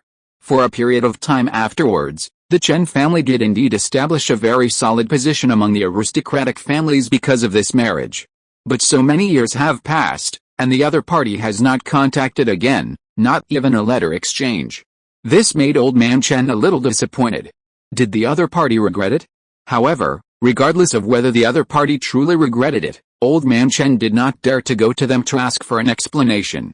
After all, the gap between aristocratic families and ancient sects is not a little bit, it is the gap between an ant and an elephant. Although he felt a little uneasy, old Master Chen looked like he had everything under control. Only old Master Chen knew whether the ancient sect had contacted the Chen family again. Just because others didn't see it didn't mean it didn't happen. So as long as old Master Chen didn't reveal any flaws, others would rather believe it than not. Jingjing is right. You were still young when the Chen family's marriage was planned, but we, the older generation, all knew about it. Why didn't the head of the Yu family touch the Chen family in recent years? It's for this reason, Liu Zhen who spoke up. The Yu family is also suspicious of this kind of thing, but the marriage was real, so everyone is now taking it for granted. If they really offend the ancient sect, let alone the Yu family, even the Yu family hidden behind them would not be a match for the ancient sect. Liu Xianyi and Liu Xianli nodded, sighing helplessly. It seemed that the Liu family's loss of its title as a noble family was a foregone conclusion. Damn it! If Song Lingshan from the Song family hadn't suddenly broken through to the peak of the late yellow rank, the Song family would have been among those targeted this time. But she broke through, and even married into the Yu family. Liu Xianli stamped his foot in dissatisfaction. Jingjing, what do you mean by Lin Yi? Liu Xianyi was more measured than Liu Xianli. Knowing that his previous ideas were unworkable, he turned his attention to his niece. Uncle, Dad, it's actually very simple. Liu Jinghan smiled slightly and asked, we should look for the root cause of the matter. How did the Kang family get promoted to noble family? Isn't it because of the support of the Wu and Zhao families? Liu Xianli said. Dad, the support from the Zhao and Wu families is actually just superficial.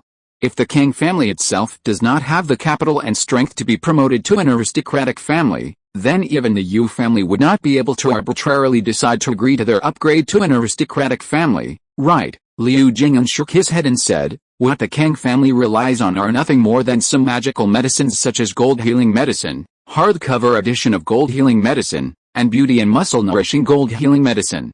But Lin Yi has all these things. There are even longevity and detoxification pills that are more powerful than theirs. I think if we can cooperate with Lin Yi and let our Liu family become Lin Yi's only agent, then we will control the sales of these magical medicines in the future. If you want to buy medicine, you must go through our Liu family.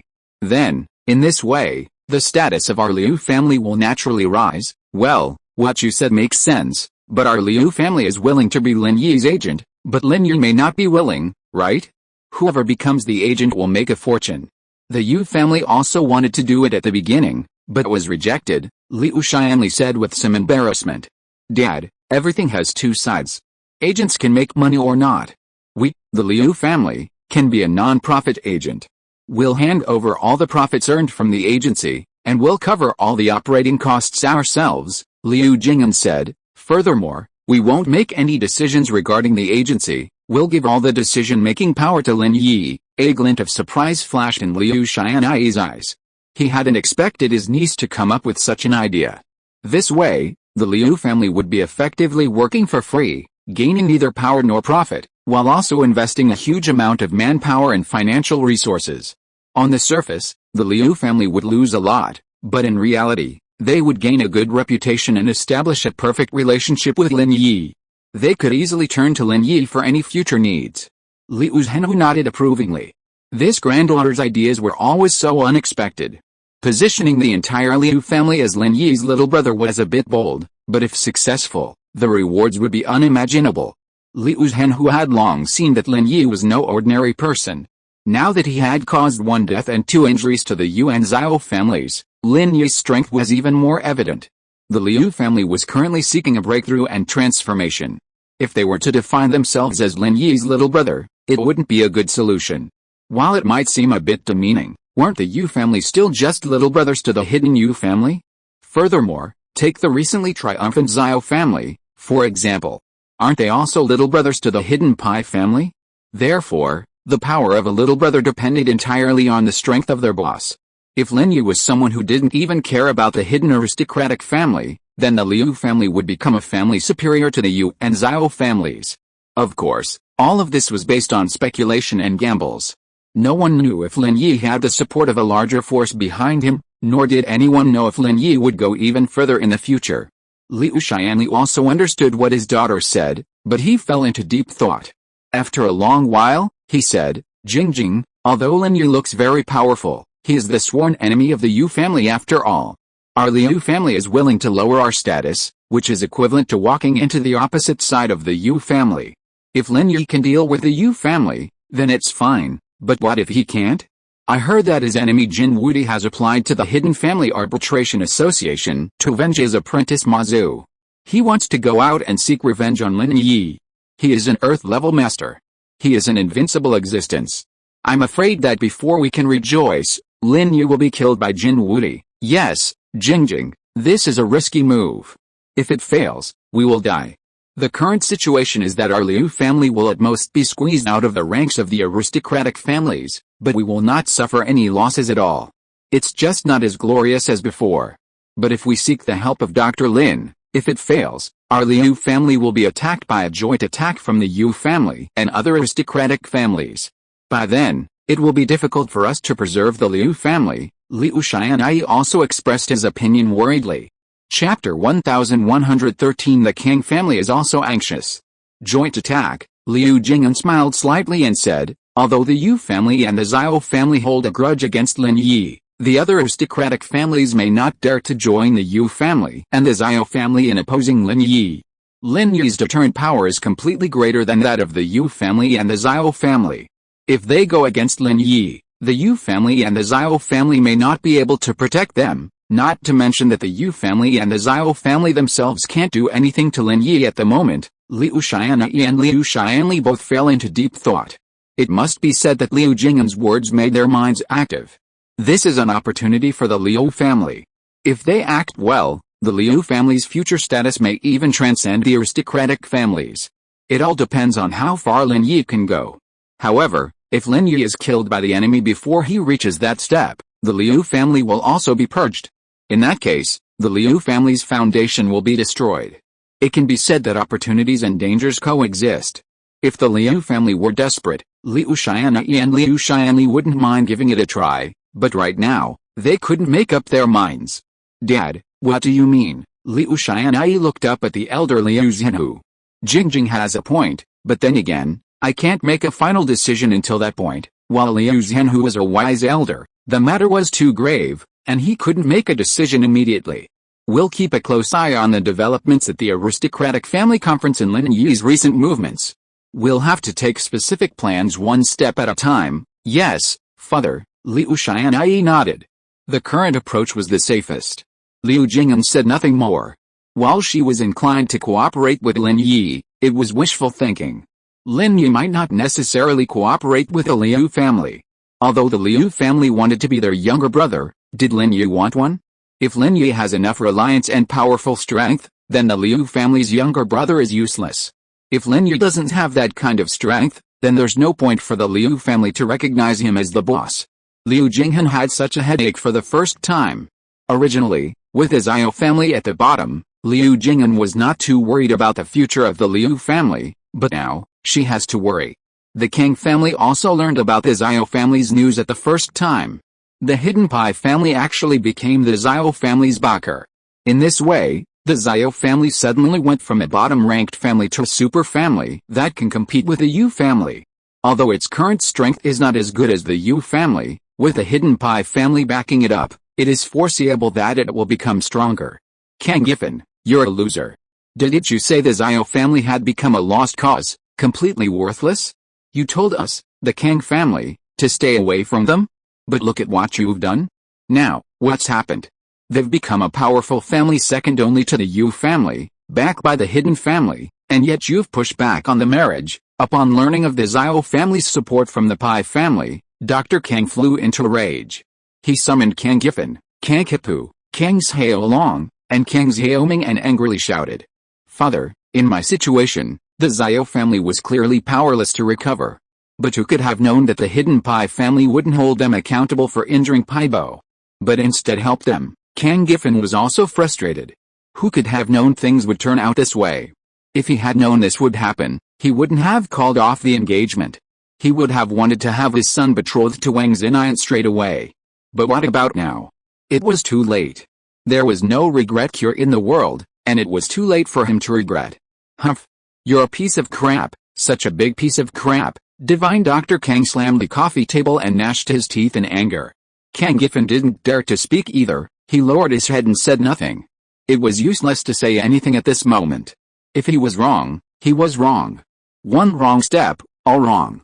Second brother, tell me. Divine Dr. Kang turned his gaze to his second son, and didn't even call him by his name, but just called him the second brother. Father, I've said before that a lean camel is bigger than a horse, and the Zhao family is not completely useless, so I didn't agree to break up with the Zhao family at the beginning, but now that things have come to this, what else can I do? It's too late to save the situation. Kang Kipu spread his hands helplessly. He didn't expect that his nonsense last time would really come true. Divine Dr. Kang thought about it. Kang Kipu did say this at the beginning, but he didn't take it seriously and thought he was talking nonsense. But now think about it, Kang Kipu's words are not without reason. The truth hurts. Although the second son is a playboy, he has a pretty good eye for the problem. Dr. Kang could only look at Kang Xiaolong again and asked, Xiaolong, do you have any solution? You were in favor of breaking up the engagement with the Zhao family and beating the fallen dog. Is there any way to remedy the situation now? My grandpa, I was wrong. Kang Xiaolong was very depressed. He never expected that the Zhao family would turn the tables, and this turnaround was really amazing. Now, what can he do? He prayed in his heart that Dr. Kang would not blame him. Humph. What's the use of being wrong? Dr. Kang looked at Kang Xiaolong's silence and couldn't help but snorted coldly. He thought to himself, he really made a mistake. Kang Giffen and Kang Xiaolong both failed at the critical moment.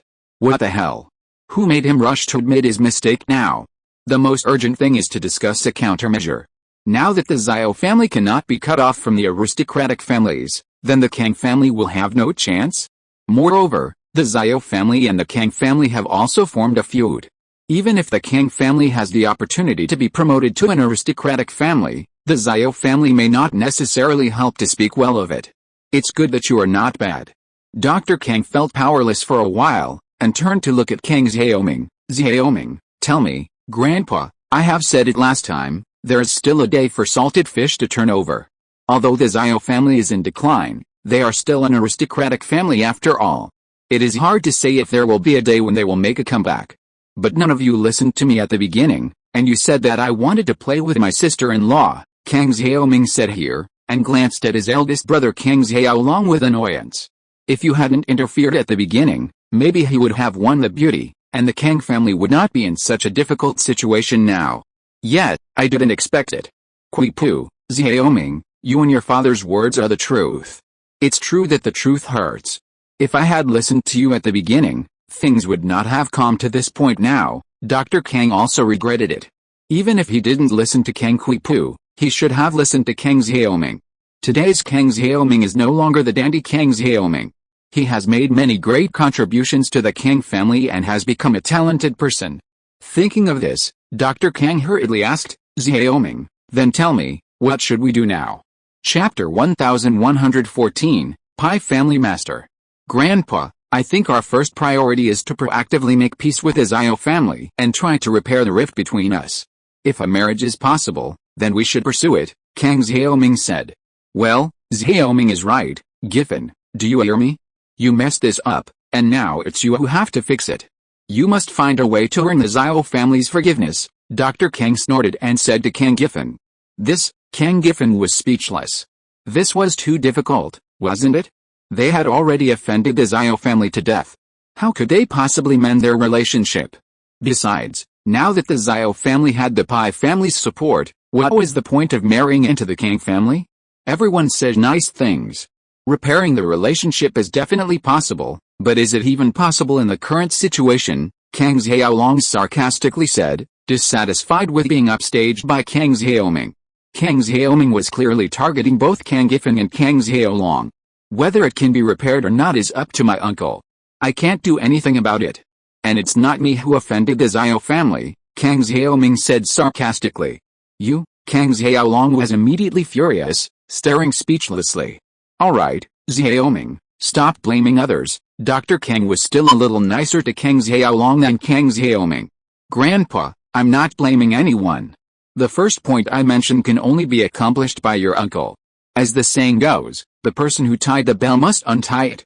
I can't do anything about it. But this is just one of the reasons. We can use some means to repair our relationship with the Zhao family. For example, the Zhao family is now eager to recruit business partners. Isn't our Kang family a good candidate? Kang Xiaoming waved his hand and said, we can suffer a little loss when cooperating. Repairing the relationship is important. In fact, everyone knew what Kang Xiaoming said, but it was just that the people in the Kang family were confused and didn't think about it. Kang Xiaoming, on the other hand, originally looked at this matter with the intention of showing off, so he was relatively calm. For Kang Xiaoming, this matter actually meant no loss at all. Whether the Kang family became an aristocratic family or not, it wouldn't affect his life. He was just a playboy, and according to his grandfather's ideas, he wouldn't be the heir to the family business, so he didn't have to worry too much. At this critical moment, we still have to rely on Xiaoming. Dr. Kang was overjoyed after hearing Kang Xiaoming's words and quickly said, yes, if we cooperate with the Zhao family, we naturally have to lower our profile and sacrifice some interests. Kang Giffen's eyes lit up after hearing Kang Xiaoming's words. It had to be said that Kang Xiaoming had some brains. This idea was ordinary, but it was very practical. Otherwise, if you just talked about repairing relations with the Zhao family, why would they repair it with you? You were the one who talked about the marriage, and you were also the one who said there was no marriage. Are you making fun of them? Of course, this is only one aspect. Although the idea has come up, whether it can succeed or not still depends on my uncle's operation. Kang Xiaoming can be said to be insidious. In fact, even so, he may not be forgiven by the Zhao family. However, Kang Xiaoming immediately pushed the responsibility to Kang Giffen. Once things fail, it will be Kang Giffen's incompetence, not his idea. Kang Giffen's expression changed slightly, and he wanted to explain something, but before he could, Kang Xiaoming continued, on the other hand, if we want to become an aristocratic family, we still have to rely on ourselves.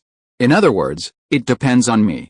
As long as I can get the formula for the longevity and detoxification pill, then the Zhao family's support will be irrelevant. We have the elixir and the strength, so we don't have to worry about the Yu family not agreeing to become an aristocratic family. Xiaoming, you are truly a blessing to the Kang family." Upon hearing Kang Xiaoming's words, Dr. Kang stood up excitedly and patted Kang Xiaoming on the shoulder. "My dear grandson, you are so calm in the crucial moment. Grandpa was wrong before, thinking you were a playboy, but in fact, you are a wise man who disguises his foolishness." "Grandpa, you are too kind," Kang Xiaoming said modestly. In fact, what he said was normal and was the tone of development that the Kang family had set before. It was just that saying it now had a different meaning. "From now on, the Kang family depends on you. I hope that under your leadership, the Kang family can achieve further progress and glory," Dr. Kang said solemnly. "I understand, Grandpa. Don't worry, I will never let you down." Kang Xiaoming's brows suddenly lit up with joy. Grandpa finally began to change his mind and train himself as the third-generation successor to the head of the family. Dr. Kang's words made Kang Gifeng and Kang Xiaolong's faces change slightly. It seemed that this matter was indeed a big mistake, which made Dr. Kang disappointed. But it was useless to say more at this time. Kang Gifeng secretly gritted his teeth and decided that he must re-establish friendship with the Xiao family at all costs. Even if it meant sacrificing a little bit of interest, if this matter could not be done, then Kang Xiaolong's position would be in jeopardy. Thinking of this, Kang Gifeng did not dare to neglect it. After the family meeting, he hurriedly took Kang Xiaolong to Songshan City to visit the Xiao family. A blue SUV was driving on the highway. It was Kang Xiaolong who was driving, and Kang Gifeng was sitting in the passenger seat. "Xiaolong, this matter is very serious. If we don't handle it well, our father and I's status in the Kang family will take a sharp turn for the worse," Kang Gifeng sighed and said with a serious look. "Father, I don't think we did anything wrong in this matter. Under the circumstances at the time, anyone would have thought that the Xiao family would not be able to turn things around, but who would have thought that such a situation would occur?" Kang Xiaolong said. "Xiaoming was completely selfish at the time. Only Grandpa didn't know what he was thinking. I didn't expect that he would guess it right by accident. There's no need to say that. The winner is a king and the loser is a thief. Let's find a way to make amends." Kang Gifeng waved his hand. It didn't matter whether Kang Xiaolong had guessed it by accident or not. There was no point in discussing it. "Yet, I don't know if the Xiao family can forgive us," Kang Xiaolong nodded. The car stopped at the door of the Xiao family villa, but the Xiao family is no longer what it used to be. It is impossible for ordinary people to get in. The masters of the Pai family arrived very quickly. The masters of the Pai family arrived the same night that Pai's Hishan and Pai's Hehe returned. "Master Pai, Brother Pai, are you satisfied with this bedroom?" Xiaoji respectfully showed the two masters of the Pai family their bedroom. This was the third floor of the Xiao family's villa, and no one had lived there before. The Xiao family's villa was luxurious and had one more floor than Chu Mengyao's villa. Chapter 1115 Returning the original words. "Alright, just make sure the bedroom is habitable," the oldest of the Pai family's masters, known as Master Pai, spoke. He waved his hand, saying, "Just get the training room downstairs ready. Don't worry, Master Pai, it's all ready. Just list what you need and we'll get it for you," Xiaoji said quickly. Just then, the doorbell to the Xiao family villa rang. "Brother, go see who's here." "I'll stay with the two masters," Xiao Ben said with a wink. Xiaoji knew his own limitations and feared his uncouth personality would lead him to say something inappropriate. So, naturally, he was happy to leave Xiao Ben behind while he went to see who was visiting the Xiao family. Since the news had spread that afternoon, many wealthy families had called, expressing interest in collaborating with the Xiao family. It wasn't surprising that someone was visiting now. Xiaoji, boasting, went downstairs, opened the villa door, and looked outside. He was startled. What he didn't expect was that the people standing outside the iron gate of the villa were actually Kang Gifeng and Kang Xiaolong, father and son. Although Xiaoji was a rough guy, he was not a fool.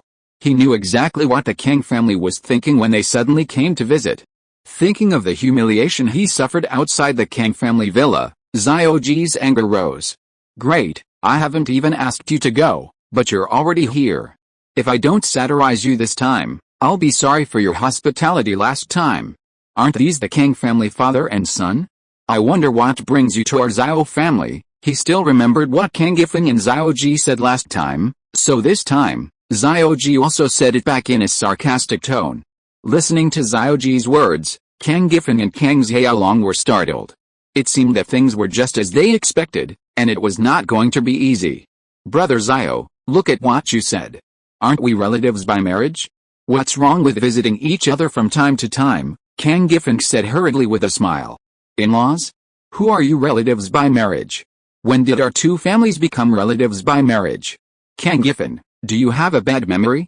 Did you remember it wrong? Xiaoji sneered in his heart. Now you know that we are relatives by marriage?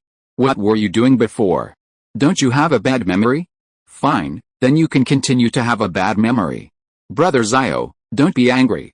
My memory is indeed a little bit problematic. The last time you came to my house, I was confused and didn't remember it. I was so negligent. After I went back and talked to Xiaolong about it, I remembered that our two families are real relatives by marriage, Kang Giffen said a little embarrassedly, but fortunately, the reason he gave before was that he had a bad memory, and now he can use the excuse of bad memory to get away with it. Kang Giffen, I really don't know what nonsense you are talking about here, Xiaoji sneered and said, there are too many people who want to establish a relationship with our Xiao family now. Someone comes and says he is related to us. Who knows whether it is true or not? Besides, who are you marrying with when you talk about marriage? How come I don't know? You have been talking for so long, but you haven't made it clear.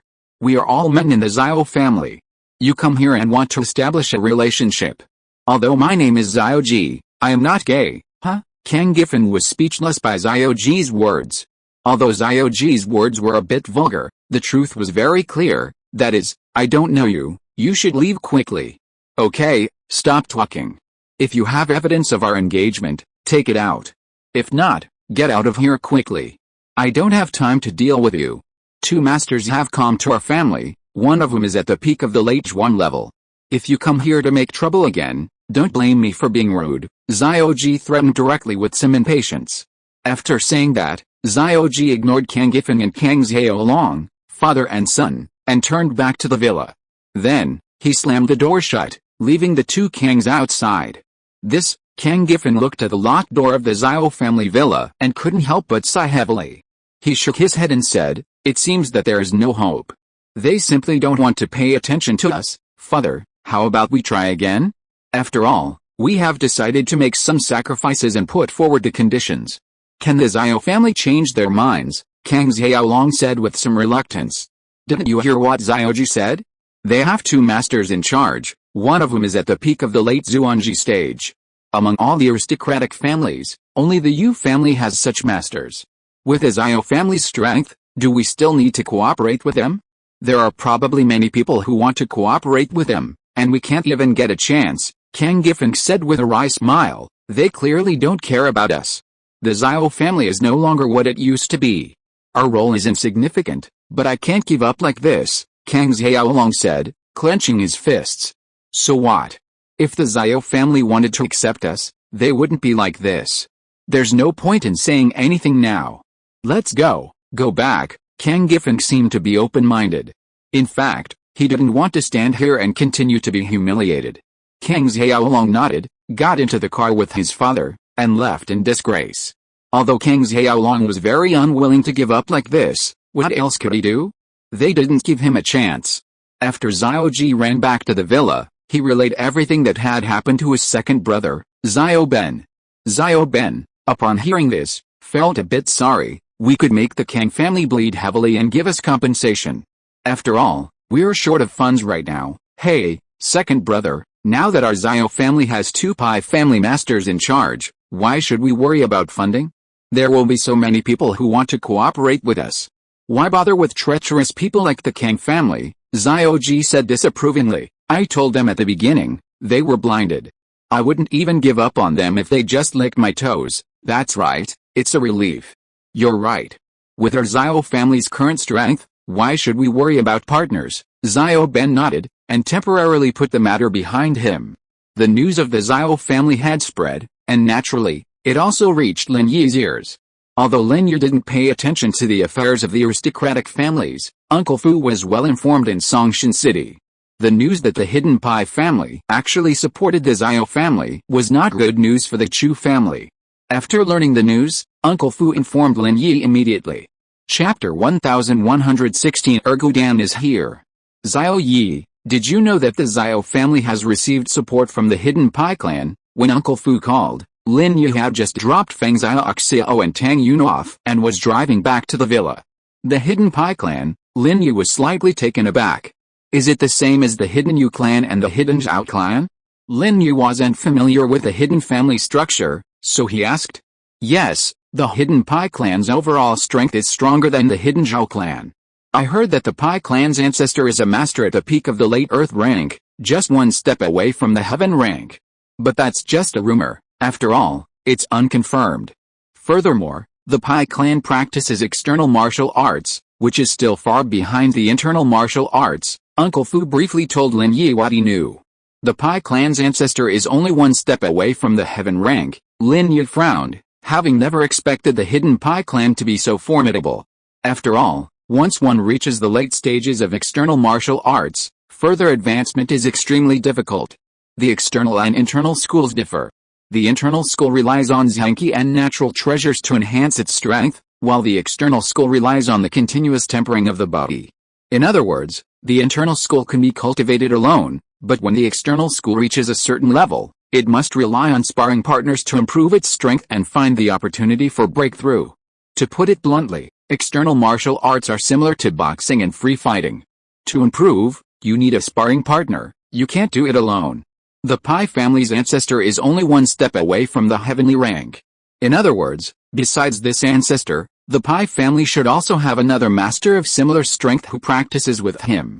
This means that the Pai family's strength should not be underestimated. Yes, but for now, the Pai and Xiao families are only in a cooperative relationship. The Xiao family will not use the Pai family's members to retaliate against us for the time being, Uncle Fu said. By the way, what are the strengths of the masters sent by the Pai family to the Xiao family? Lin Yi asked. One is at the peak of the late Zhuan rank, and the other is at the early Zhuan rank. Both are external masters, Uncle Fu said. The early Zhuan level isn't a big deal, but the late Zhuan level peak is a bit of a problem. Lin Yi's brows knitted together. He was currently a mid-level Zhuan level internal martial arts expert, so he was confident in dealing with mid-level or late Zhuan level external martial arts experts. However, if the opponent was at the peak of the late Zhuan level, Lin Yi wouldn't be so sure. Unless he used the ultimate killer move, the energy bomb, but this kind of trick, which kills 1,000 enemies but injures 800 of his own, was a last resort. After all, the consequences were too dangerous, and Lin Yi had to consider it carefully. Yes, if only I could regain my peak strength, Uncle Fu sighed and said helplessly, if I could break through to the Zhuan level now, even if it's just the early Zhuan level, I could still help. With their combined strength, I wouldn't necessarily be afraid of that peak level late Zhuan level expert. But now, although I'm only one step away from the Zhuan level, I'm still a considerable level behind. Lin Yi nodded after hearing Uncle Fu's words. Indeed, while he could defeat foes stronger than himself, Uncle Fu couldn't. He benefited from the pure energy he absorbed in his superior mental skills. If only he could give Uncle Fu the key and the jade pendant, it would be great, but that wouldn't be easy. Energy is different from other things.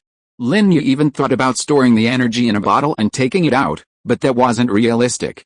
If the enemy comes, we will stop them. If the water comes, we will block it with earth. If they come, I won't necessarily be afraid of them. Although Lin Yi was unsure, he could only say this to give Uncle Fu confidence. I'll keep an eye on their movements. As long as they don't cause us any trouble, we'll let them be, Uncle Fu replied. In fact, Xiao Ji and Xiao Ben did want to cause trouble for the Chu family and Lin Yi. They coveted the Chu family's property. Originally, their wishful thinking was very good, that is, the Pai family would definitely avenge Pai Bo, and then naturally go back to cause trouble for the Chu family. But now it seems that the Pai family doesn't care about Pai Bo's life or death at all. Whether it's Pai Xixing, Pai Zhe, or the two masters who came later, none of them had any intention of visiting Pai Bo in the hospital. So, although Xiao Ji and Xiao Ben had such an idea, they didn't dare to act rashly without the Pai family's statement. After all, Pai Xixing had made it very clear at the time that the Pai family's masters would only take action when the Xiao family was in trouble, and they were not the Xiao family's thugs. So Xiao Ji and Xiao Ben didn't dare to order the Pai family about anything. Second brother, how about we talk to Master and Brother Pai and try to cause trouble for the Chu family? That would be a way to raise some funds. After Xiao Ji settled the two Pai family masters, he and Xiao Ben went to the study to plot the future of the Xiao family. No, the two Pai family masters are different from Uncle Pai back then. Master Pai made it clear that they only intervene when our Xiao family encounters trouble or resistance. It's not easy for us to order them around, right? Xiao Ben said. But we're going to the Chu family to ask for money so we can do business for the Pai family. The Pai family's interests are now closely tied to ours, Xiao Ji said. That's true, but we're not familiar with the two Pai family masters yet, and we haven't figured out their personalities. Even if we want to take action, we have to wait a while until we're familiar with them. Then, things will be much easier, Xiao Ben said. Our Xiao family doesn't have to worry about any startup capital right now. Anyone who wants to partner with us will provide us with funding, that's true. Once you're familiar with them, things will get easier, Xiao Ji nodded. Second brother, you have good vision. This was Ergauden's first time away from home. On the train, Ergauden took Rantpolin's advice to heart, remaining silent and minding his own business. Although several scammers were targeting Ergauden on the train, they gave up when they saw his indifference. There was nothing they could do. For them, a country bumpkin like Ergauden was the most difficult to deal with. He didn't talk or sleep, so they offered no opportunity to exploit him. Therefore, Ergauden had a peaceful journey and arrived safely at Songshan City train station. Yu Xiaok has been very depressed these days, and almost turned from Yu Xiaok to Yu Menk. The city police department launched a special campaign to combat theft crimes. Yu Xiaok thought it would be over in a few days, but after waiting for half a month, this special campaign is still going on, with no intention of stopping at all. Chapter 1117 Orphanage in Crisis. However, until this event ended, Yu Xiaok would have no source of income. Although Yu Xiaok had made quite a bit of money recently, it was a drop in the bucket for such a large orphanage. Prices were high these days, and with so many mouths to feed, no amount of money would be enough. Seeing the orphanage's finances on the verge of a deficit, Yu Xiaok was at a loss as to what to do. No one had taken up the quest she had posted on the Daomen website. Even if Yu Xiaok wanted to earn some extra cash, she had no way to do so. She could only sit on her bed and sigh. Xiaok, why are you so gloomy? The kitchen has prepared the food, why aren't you eating yet? The children are waiting for you. The old director pushed open Yu Xiaok's door and walked in, saying, Old director, I'm not eating anymore. I'm not hungry. You guys eat first, Yu Xiaok said, shaking her head. With Yu Xiaok's source of income cut off, life at the orphanage became increasingly difficult, and the food became increasingly poor. Now, almost every meal consisted of stewed potatoes with cabbage, and the portions had been reduced significantly. The orphanage used its last few thousand yuan to buy potatoes, cabbage, and some rice and flour from the wholesale market. These items are easy to store, and buying in bulk can get you a lower price. These were all vegetables from last fall, and with a new harvest coming soon, the vegetable vendors were selling them off at a low price. But while the vegetables were cheap, the rice and flour were very expensive. Yu Xiaok tried to eat vegetables instead of rice, but she ended up feeling nauseous.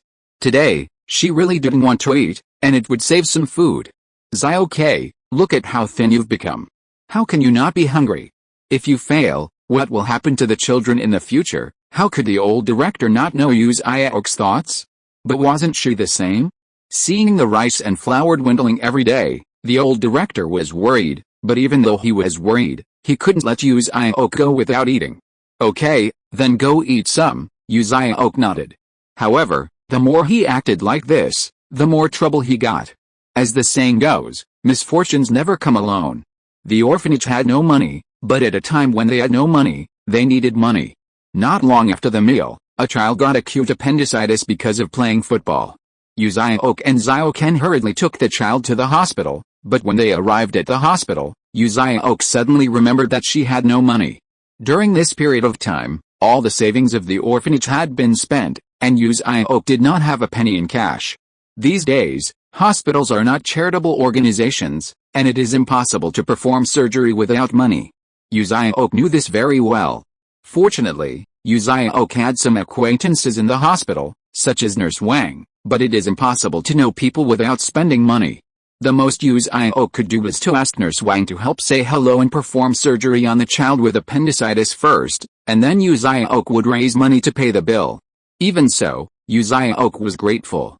Watching the sick child being wheeled into the operating room, she finally breathed a sigh of relief and said to Nurse Wang beside her, "Nurse Wang, thank you so much for this. It's nothing, it's just a simple favor. But Xiao, you still have to pay the medical bills as soon as possible. Or the hospital leaders will blame me, and I can't afford it," Nurse Wang said.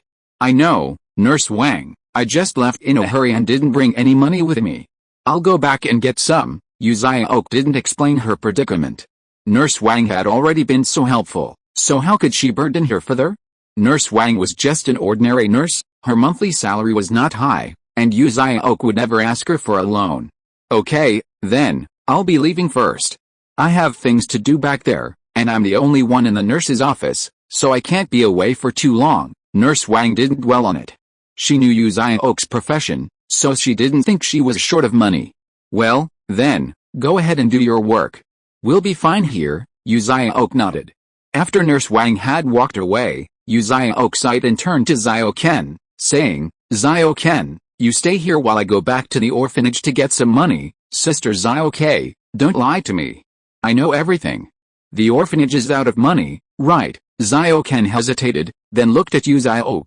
"Xiao Ken, you know everything?" Yu Xiao nodded slightly, not denying it. Xiao Ken was the oldest child in the orphanage, mature enough to naturally sense something was amiss. "Yes, Sister Xiao K, how can I help?" Xiao Ken raised his head and asked, mustering his courage. Deep down, he had always had a crush on Yu Xiao, but he knew he wasn't worthy of her. However, the children in the orphanage had always considered her a goddess and an idol, and that was understandable. Even though he knew it wasn't realistic, Xiao Ken hoped to share some of Yu Xiao's worries. "No need, you stay here and take good care of him. I'll go get some money." Yu Xiao waved her hand. In her eyes, Xiao Ken was always a child. Xiao Ken nodded, with some disappointment in his eyes. As expected, Yu Xiao always treated him as a child. "Okay, I'm here. Sister Xiao, please come back early." Xiao Ken nodded in response. Yu Xiao quickly ran out of the hospital. Seeing the patrol police every 3 steps and every 5 steps, Yu Xiao was very desperate. It seemed that her plan to steal the wallet had failed. In fact, if Yu Xiao wanted to steal money, she didn't have to go to the street. The hospital was the best place to start. There were many people with money there. But Yu Xiao was not the kind of bad thief who was unforgivable. She had her own way of stealing. She couldn't bear to steal the money of those people in the hospital. Many people came to pay the medical expenses of their relatives and friends. What would they do if she stole their money? It was possible that this little money was the life-saving money of their relatives and friends. So Yu Xiao decisively left the hospital and walked aimlessly on the street. Unconsciously, Yu Xiao followed the flow of people to the train station. This used to be Yu Xiao's paradise. In the past, the train station was filled with scalpers, street vendors who bullied the market, and black market vehicles that specifically exploited tourists. These people were all Yu Xiao's targets. Yu Xiao felt no psychological pressure to steal their money. The money in these people's pockets was all ill-gotten gains, and Yu Xiao felt no guilt after taking it away. But now, there is nothing to make money at the train station. There are police patrolling here, so how dare those scalpers, street vendors who bully the market, and black market vehicles move around nearby? It's all illegal, and there's no time to hide. Chapter 1118 Medical Expenses. Looking at the tourists passing by and the patrolling police, Yu Xiao had a headache. She had to get some money to pay for the medical expenses today. Yu Xiao couldn't let Nurse Wang have a hard time. Looking at the people passing by the train station, Yu Xiao could only bite the bullet and look for a target. She just hoped that there were so many people here and the police were short-staffed and inattentive, giving her a chance to strike. Soon, Yu Xiao found a target, a young man who had just come out of the train station. The young man was quite tall, but at first glance he looked like someone who had just walked out of the mountains. He was dressed very rustically, wearing a big blue vest and black shorts. He was the kind of person who couldn't be more rustic. This kind of person, who obviously came to the city for the first time and had no social experience, was easier to prey on. Yu Xiao had thought about stealing the money from those fat and big-eared bosses, But those people were generally more sophisticated, and it was not easy to strike in such a place, as it would easily arouse the suspicion of the police. Only this country bumpkin looked easier to succeed. But Yu Xiaok had never stolen money from good people since she was a child. Although this young man was easier to take action against, it did not conform to Yu Xiaok's usual principles. Yu Xiaok followed behind him, very hesitant, not knowing whether to take action. In any case, the money must be paid today. Yu Xiaok has already troubled Nurse Wang a lot, and she cannot cause her any more trouble. If she does not pay for hospitalization, the hospital leaders may criticize Nurse Wang, which is not what Yu Xiaok wants to see. But Yu Xiaok really couldn't bear to take action against this young man. Judging from his appearance, he should be a very simple and honest mountain man. Yu Xiaok felt that stealing his money would make her feel guilty. Unknowingly, Yu Xiaok had been following the bumpkin for a while, and still hadn't made up her mind whether to take action. "Why are you following me?" Before Yu Xiaok could take action, the young man in front suddenly turned around and looked at Yu Xiaok strangely. Ergaudin was very puzzled. Why was such a beautiful girl following him? In fact, Ergaudin had noticed that Yu Xiaok was following him, but since she was a pretty girl, Ergaudin didn't think she was a bad person, so he didn't care, thinking that they were just passing by. However, after walking for a while, Ergaudin deliberately deviated from the direction and found that Yu Xiaok was still following him, so he finally couldn't help but ask. Although Ergaudin is honest, he has been with Lin Yi since he was a child, so how could he be an ordinary person? Usually in the mountains, those beasts that are good at hiding their breath can't escape Ergaudin's perception, let alone Yu Xiaok. Ergaudin's sudden turn around to ask scared Yu Xiaok. Yu Xiaok never thought that Ergaudin would find out that she was following her, and for a moment, she was a little at a loss. After all, Yu Xiaok felt a little guilty, so she quickly waved her hands and said, "It's nothing, it's nothing." Ergaudin frowned, looked at Yu Xiaok with a flickering look in her eyes, and said, "Girl, do you have something to talk to me about? If you have something, just tell me, don't be nagging like a woman." Puff Yu Xiaok couldn't help but be amused by what Ergaudin said. It seemed that she was originally a girl, right? "What are you laughing at? What on earth do you want to talk to me about?" Ergaudin was even more puzzled when he saw Yu Xiaok laughing. Somehow, Yu Xiaok felt that the man in front of her was not bad, so Yu Xiaok changed her mind and didn't plan to steal his money. "Actually, I came to you to borrow some money." Yu Xiaok put away her smile and said seriously. Yu Xiaok was sure that the other person was not a bad person, and she didn't want to steal any more, so she planned to borrow money from him. Yes, really borrow. Yu Xiaok really planned to pay it back. "Borrow money? What do you want the money for?" Ergaudin asked. "A child at my family has acute appendicitis and we don't have money for surgery, so I want to borrow some money for emergency." Yu Xiaok did not lie to Ergaudin, she told the truth. "Oh? Got appendicitis? Need surgery? That's a big deal." Ergaudin saw that Yu Xiaok's expression did not seem fake, and he became a little anxious. "How much money do you want to borrow? How much do you have?" Yu Xiaok did not expect Ergaudin to really lend her money, and was a little surprised. Ergaudin is a kind-hearted person. Although old man Lin had warned him before that there are many scammers outside, Ergaudin felt that the girl in front of him did not seem like a scammer. She was very sincere in what she said, and it should not be fake. So, Ergaudin really wanted to help her. In Xixing village, it is normal for someone to borrow money from each other when there is an emergency.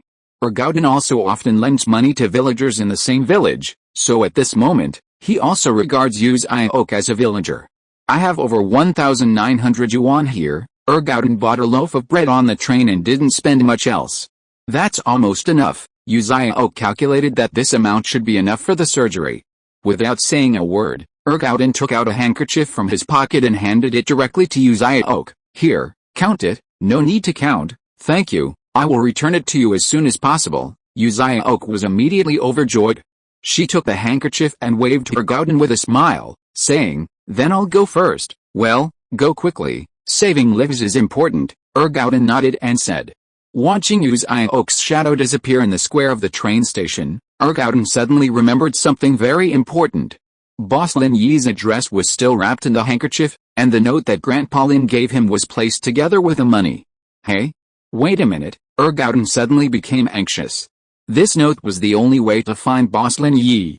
Without the address, where could he find Boss Lin Yi? But, where's Yu Xiaok? Yu Xiaok had already gone far away. Ergauden slapped his forehead, and helplessly found a bench nearby to sit down.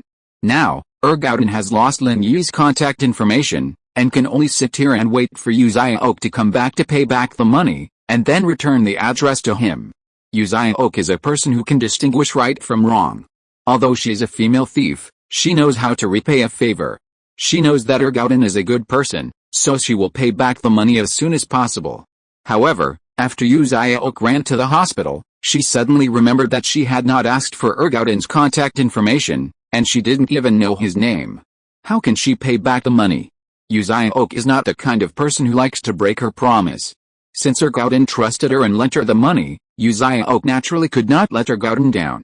If you're listening to this novel on a channel other than Fanfic World, it means they downloaded and uploaded it without effort.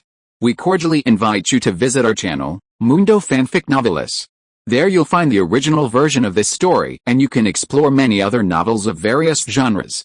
We're waiting for you to immerse yourself in a world of incredible novels. Chapter 1119, Eating a Free Meal? But no matter what, now that they were back at the hospital, Yu Xiaok definitely couldn't run back to the train station. The most urgent thing was to pay the money first. Yu Xiaok lined up and paid the surgery fee at the payment window, but unexpectedly found a note inside her handkerchief with an address and a phone number on it. It turned out that he had already given me the address. Yu Xiaok felt relieved and no longer worried. Now, as long as she could collect enough money, she could go to this address and return the money to him. Yu Xiaok carefully put away a note with the address and went to find Xiaoken with a payment receipt. Ergauden was waiting for Yu Xiaok to pay back the money at the train station. On the one hand, he was afraid that Yu Xiaok would not be able to find him after he left. Paying back the money was a small matter. The key was the note with the address of boss Lin Yi. So, Ergauden didn't dare to leave and sat on the bench. Time flew by, dark and dawn and dark. In the blink of an eye, 2 days passed, and Yu Xiaok still didn't come back. Until this moment, Ergauden suddenly felt that he seemed to have been cheated. This big liar girl, I am so angry, Ergauden said angrily, looking at the huge train station. It has been so long, and Yu Xiaok has not shown up. No matter how honest Ergauden is, he also understands that he has been cheated. Ergauden was very depressed. It's okay to cheat money, but why don't you return the address of boss Lin Yi to me? If you just leave, won't it delay my big business? Boss Lin Yi is still waiting for my potion. Oh, Ergauden stood up, patted his butt, and left here helplessly. He had to find a place to eat something quickly. He hadn't eaten for 2 days and was starving to death. Fortunately, Ergauden was in good health. If it was someone else, he would have starved to death long ago. Not far away, Ergauden smelled the aroma of fried chicken. When he looked up, he saw a big sign next to him with 4 big words hamburger fried chicken written on it. Ergauden had only seen hamburgers on TV, but had never eaten them. There was no way they could be found in Xixing Mountain Village, so he found them a novelty. And since he hadn't eaten in 2 days, his mouth was watering. Ergauden hurried into the hamburger and fried chicken shop. There was only one waitress inside, and no one else. It was late, not lunchtime, so it was normal that no one was around. Shopkeeper, what's good to eat? Ergauden was nearly fainting from hunger. His mouth watered as he looked at the fried chicken in the warming cabinet. I want one of this, one of this, one of this, and one of that, and a burger. Okay, wait a moment, Yu Yuan replied with a dull nod. She took out all the food Ergauden had requested and placed it on a tray. Once upon a time, she'd considered her job boring, but now, she was reluctant to leave. She probably wouldn't last more than 2 days. Becoming Master Li's woman, she'd likely never be seen in public again. So, Yu Yuan cherished this rare opportunity, fearing it would never come again. Sir, the total is 56 yuan, Yu Yuan handed the tray to Ergauden and said. Okay, Ergauden was secretly surprised. Things in this city are so expensive. 1 meal is enough for his family to eat for several days. Ergauden took out money from his clothes while thinking, but when he touched the empty pockets, he suddenly remembered that his money was cheated by that deceitful girl. Ergauden's face suddenly became a little embarrassed. If he came to eat without money, wouldn't that be a free meal? What's wrong? Yu Yuan also saw Ergauden's face change, so she asked curiously. I have no money, Ergauden said hesitantly with some embarrassment. My money was cheated, Yu Yuan was stunned and looked at Ergauden suspiciously, but seeing that he was dressed very simply, he should not be the kind of person who would cheat and eat for free. Besides, fast food restaurants require payment first, so it is impossible to eat for free. At the train station, a girl said her child had acute appendicitis and asked me to borrow money. I gave her all the more than 1,900 yuan I had on me. She said she would pay me back, but I waited on the bench at the train station for 2 days and she didn't come back. Ergauden couldn't help but get angry when he said this. Oh, I was really cheated. I didn't eat for 2 days just to wait for her, but she just left. Yu Yuan was stunned when she heard what happened to Ergauden. No way, this guy in front of her is too honest, right? He also lent money to a stranger at the train station? He believed everything the stranger said? Appendicitis? He's obviously a liar. However, looking at Ergauden's attire, Yu Yuan knew that he had just come to the city from the mountains. These people are very simple, and it is normal for them to be cheated. Hearing that Ergauden hadn't eaten for 2 days, Yu Yuan felt sorry for him and said after a moment of hesitation, "Then these things are my treat. Eat them quickly and don't starve." They were about to go to Master Li's place. Yu Yuan knew that asking for money was useless. Master Li was not short of money at all, so Yu Yuan didn't mind doing a good deed. To put it bluntly, Ergauden was similar to his father Yu Ren. They were both cheated. Yu Yuan thought it was better to help if she could. How can I be so embarrassed? Ergauden scratched his head. He didn't expect Yu Yuan to not ask for money but to treat him. Looking at the girl in front of him, although she was not as pretty as the female liar, in Ergauden's eyes, she was also a beauty among beauties. She was much more fashionable than those village girls in Xixing Mountain Village. What's more, in Ergauden's mind, Yu Xiao's image was extremely bad, while Yu Yuan in front of him was extremely kind. Ergauden thought, they were both beauties living in the city. Why was there such a big difference in their behavior? It's nothing, you are very kind, you just got cheated, eat quickly, it will get cold soon, Yu Yuan said. Then I won't be polite. When I find that cheating girl and get the money, I will definitely pay you back. Ergauden's mouth was watering when he saw the delicious fried chicken and hamburgers. After that, Ergauden happily took the tray, found a seat and started to eat. Looking at Ergauden wolfing down the hamburger without any worries, Yu Yuan suddenly remembered her own tragic fate. How unlucky was she? Ergauden was cheated and only lost a few thousand yuan, but his father was cheated, and he was the one who lost. Chapter 1120. Why are you crying? Yu Yuan suddenly had an urge to cry. If she hadn't been afraid that Master Li and the little mule would not let her parents go, Yu Yuan would have died long ago. But now, she couldn't die even if she wanted to. Even her life was no longer her own. Thinking of this, Yu Yuan couldn't help but burst into tears and sobbed. Ergauden was eating happily when he suddenly heard a woman crying. He was immediately startled and looked up, only to see Yu Yuan crying. "Girl, what's wrong with you?" Ergauden quickly got up and walked over and asked. Yu Yuan didn't say anything, but just cried. Ergauden's question touched her heart, and she cried even harder. "Hey, girl, why don't you say something? What's wrong? You're crying." "Everything's fine." Ergauden, seeing Yu Yuan remain silent, grew anxious. "Are you upset because I didn't pay for your meal? Don't worry, I'll definitely pay you back. Don't cry, it makes me feel bad." Woo, woo. Yu Yuan cried even harder at Ergauden's nonsense.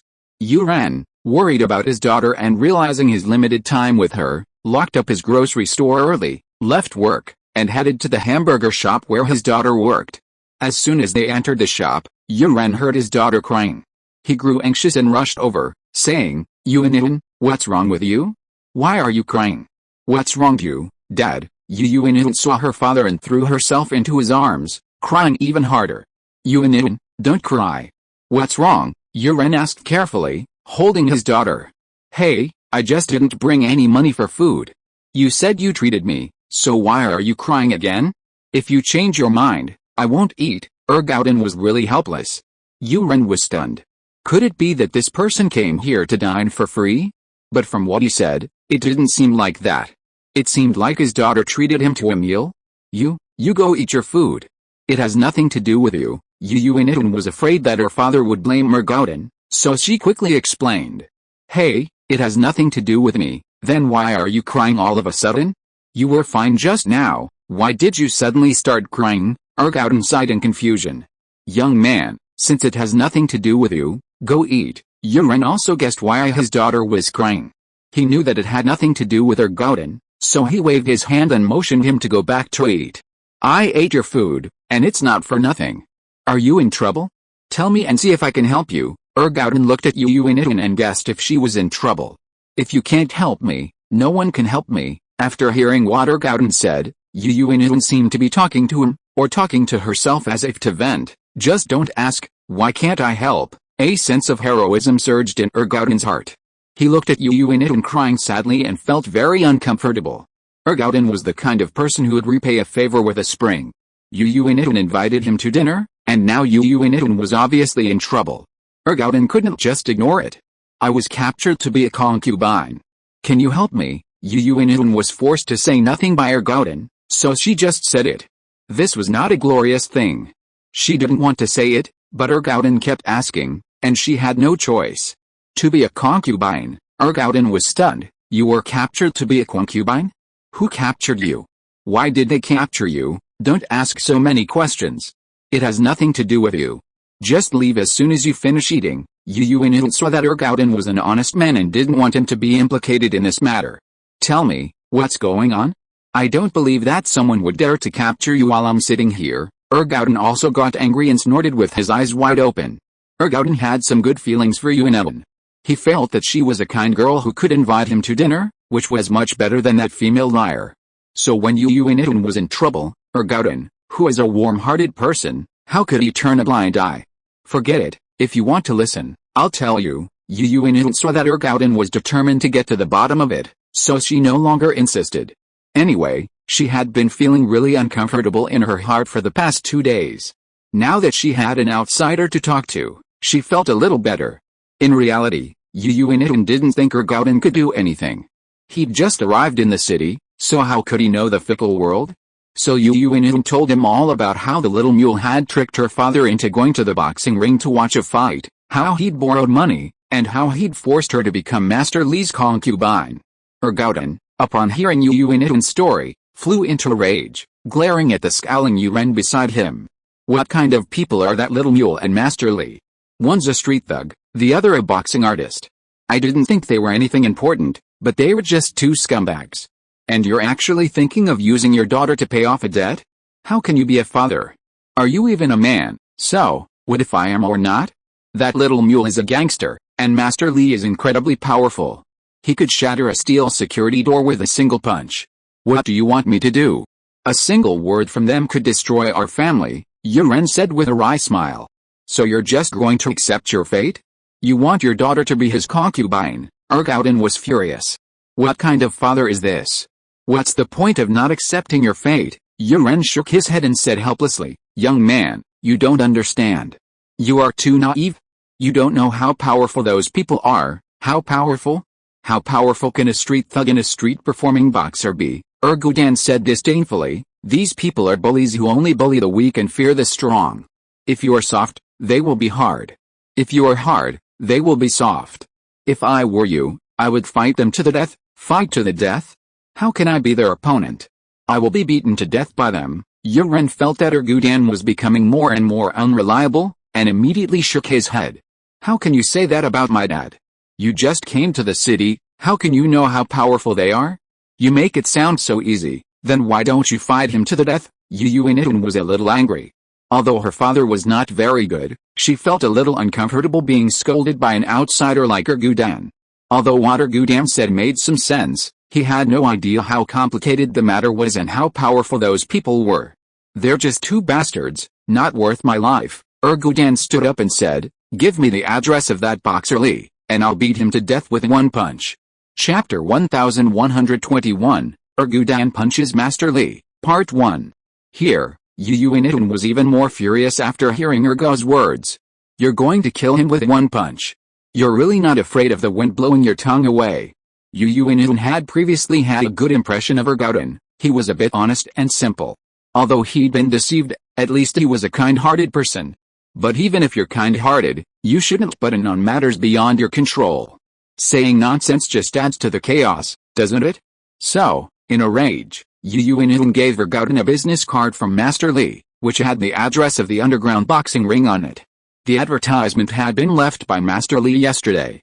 He'd come in just to be sure Yu Yun wouldn't run away, so he'd see what she was doing and remind her not to forget the agreement. Gauden took the card without saying anything, stuffing the remaining chicken drumstick on the table into his mouth before leaving the burger shop. "Hey, what are you doing?" Yu Yun was startled. Gauden looked like he was really going to fight Master Li, and she was a little anxious. What she said before was just angry words. She thought Gauden was talking without any hesitation, so she refuted him. But she never thought that Gauden would actually do that. If it was someone else, Yu Yun might not think much about it after he went out like that. After all, many people just pretend to take the opportunity to slip away. Who knows what he will do after he goes out? But Gauden is different. From the fact that he kindly gave medical expenses to others before, it can be seen that Gauden is a warm-hearted person. Yu Yun was really afraid that he would go to fight Master Li. Yu Yun felt that she was unlucky enough. If Gauden was implicated in this matter for no reason, her conscience would be condemned. This was not what she wanted to see. So Yu Yun subconsciously chased out the door, wanting to call Gauden, but there was no sign of Gauden outside the door. "Hey, why is this person so warm-hearted?" Yu Yun stomped her feet, very anxious, but there was nothing she could do. "Yun, let's hurry up and go after him to see what's going on. Although this guy is a little silly, he is a warm-hearted person. Don't let him get dragged into this matter. Although Yuren is timid and afraid of trouble, he is also a good and sensible person. He doesn't want Gauden to get into any accidents because of his family's affairs. This matter has nothing to do with others. Why should we cause trouble for them?" Yet, Yu Yun was also anxious. After listening to her father's words, she didn't care about the business of the hamburger shop. She hurriedly locked the shop and hailed a taxi with her father and rushed to the underground boxing ring. However, Yu Yun was a bit late when locking the shop, and how could the taxi be as fast as Gauden? There is a speed limit for cars in the city, but there is no speed limit for people. Gauden can even catch up with wild animals in the mountains, so it is destined that Gauden will reach the underground boxing ring first. The address on the business card is very detailed. Gauden randomly found someone to ask for the direction of the address, and then rushed to the underground boxing ring. The underground boxing ring, housed in a renovated abandoned factory, was brightly lit. Two burly men, armed with walkie-talkies, were guarding the entrance, clearly on duty. Gauden approached and was stopped by them. "Who are you? What are you doing?" one of the guards asked, glancing at Gauden. The boxing match had already begun, and Gauden's arrival at the ring at this hour naturally aroused the two men's suspicion. "Get out of the way. I'm looking for someone." Gauden didn't take the two men seriously. Despite their size, they were only there to intimidate ordinary people. In Gauden's eyes, wild boars, blind bears, and the like were nothing to him. "How dare you? I think you're here looking for trouble, aren't you? But don't you even open your eyes to see where you are? You're really tired of living." The man, upon hearing Gauden's words, chuckled and looked at him as if he were a fool. However, Gauden had no intention of paying attention to such people. His purpose in coming here was very clear, that is, to beat that Master Li to death. Gauden casually pushed the big man who was talking, and the man flew out with a scream of "ah" and fell to the ground. Gauden didn't wait for him to say anything else, and went straight into the underground boxing ring. The boxing ring was brightly lit and full of noise. On the ring, two people were fighting, and the cheers of the audience were also one after another, but these were irrelevant to Gauden. The purpose of Gauden coming here was to find Master Li. However, in such a big boxing ring, where can he find Master Li? Gauden didn't have any ideas. After thinking about it, he jumped directly onto the ring. There were referees and some boxing ring staff on the side of the ring, but Gauden's movements were too fast. Before they could react to what was happening, Gauden had already entered the ring. The audience, cheering for the boxers they had bet on, were stunned when they saw another person on the stage. They gasped in surprise. No one knew where this shabbily dressed young man had come from. The two fighting fighters were also baffled by the scene. It was supposed to be a two-man showdown, but now there was another person? "Where's Boxer Li? Come out so I can punch you to death." Gauden's purpose was simple. If he could kill Boxer Li, he wouldn't let Yu Yun be his concubine. Why would a dead man need concubines? He could find a ghost. The two fighters on stage were stunned. Who is this person? Was he a psychopath? They exchanged a glance, temporarily abandoning their fight, and approached Ergu Dan. To continue the fight, they had to throw this psychopath off the stage. "Boy, are you here to cause trouble? Do you know the consequences of interrupting our fight?" One of the fighters, wearing a red hat, shouted coldly at Ergu Dan. "Are you Master Li?" Ergu Dan asked the boxer in the red hat after taking a look at him. "Master Li? What Master Li?" The boxer in the red hat was stunned. "Since you are not Master Li, stop making noise here. I am here to kill Master Li." Ergu Dan waved his hand impatiently, motioning the boxer in the red hat to go aside. "You are so arrogant? You are here to kill Master Li? Let's see who you can kill." However, before the boxer in the red hat could finish his words, he felt his body flying up. The feeling was like riding a roller coaster. Whoosh, he was up to the sky. Then in an instant, he landed on the audience seats below the ring, startling a burst of cheers. He was thrown out by Ergu Dan. Chapter 1122, Ergu Dan punches Master Li, Part 2. Ergu Dan clapped his hands, turned to look at the other boxer wearing a green hat, and asked, "Are you Master Li?" The green-hatted boxer frowned. He wasn't sure where Ergu Dan came from. The fact that he could throw someone flying with a single blow showed how strong he was. So, the green-hatted boxer didn't dare to approach him rashly, simply shaking his head. "Boy, you looking for me?" Master Li had received a tip from the two burly men at the door, saying someone had forced their way into the ring, apparently to cause trouble. As the ring's main fighter, Master Li naturally wanted to see what was going on. He happened to witness Ergu Dan throwing the red-hatted boxer out. "Are you Master Li?" Ergu Dan looked up and saw Master Li standing in the stands above the ring on the second floor of the underground boxing arena. "Boy, what are you doing here? If you're here to cause trouble, you've come to the wrong place. Tell me your purpose, and I'll spare your life." Master Li sneered, his murderous intent already welling up in his heart. The young boy actually kept saying he wanted to beat him to death. Master Li, a petty person to begin with, how could he tolerate this? "I'm here to beat you to death," Ergu Dan frowned, a little impatient, saying, "What are you doing up there? Come down quickly and let me beat you to death." "Ha!" Master Li laughed instead of getting angry. Was this Ergu Dan mentally retarded? How could he say such idiotic things? He wanted to come down and be beaten to death by him? This was truly a cold joke. However, Master Li still asked, "I don't even know you, and yet you want to beat me to death?" The audience also burst into laughter. The fighting scenes were certainly exciting, but occasionally such unexpected events were also very interesting, especially when Ergu Dan kept saying he wanted to beat Master Li to death. "Are you trying to steal Xuanyuan's Master Li?" Ergu Dan frowned, but thought to himself that he should confirm it, in case he hit the wrong person. "Oh? Are you here to stand up for Xuanyuan? You are so good, so brave, you dare to be arrogant in front of me, Iron Fist Li. You won't leave today." A trace of anger flashed in Master Li's eyes. Could this Ergu Dan be Xuanyuan's mistress? Otherwise, what does this matter have to do with him? Thinking of this, Master Li had a murderous intention in his heart, and was ready to keep Ergu Dan. "You are right, I am here to stand up for Xuanyuan. Your grandfather Ergu Dan punched the road roller and kicked the atomic bomb. It's okay to be called Iron Fist Ergu Dan, but you are a dirty bastard, a piece of shit, and you still call yourself Iron Fist Li." Bah! Ergu Dan listened to the man's outrageous boasting and spat out a mouthful of thick phlegm in disdain.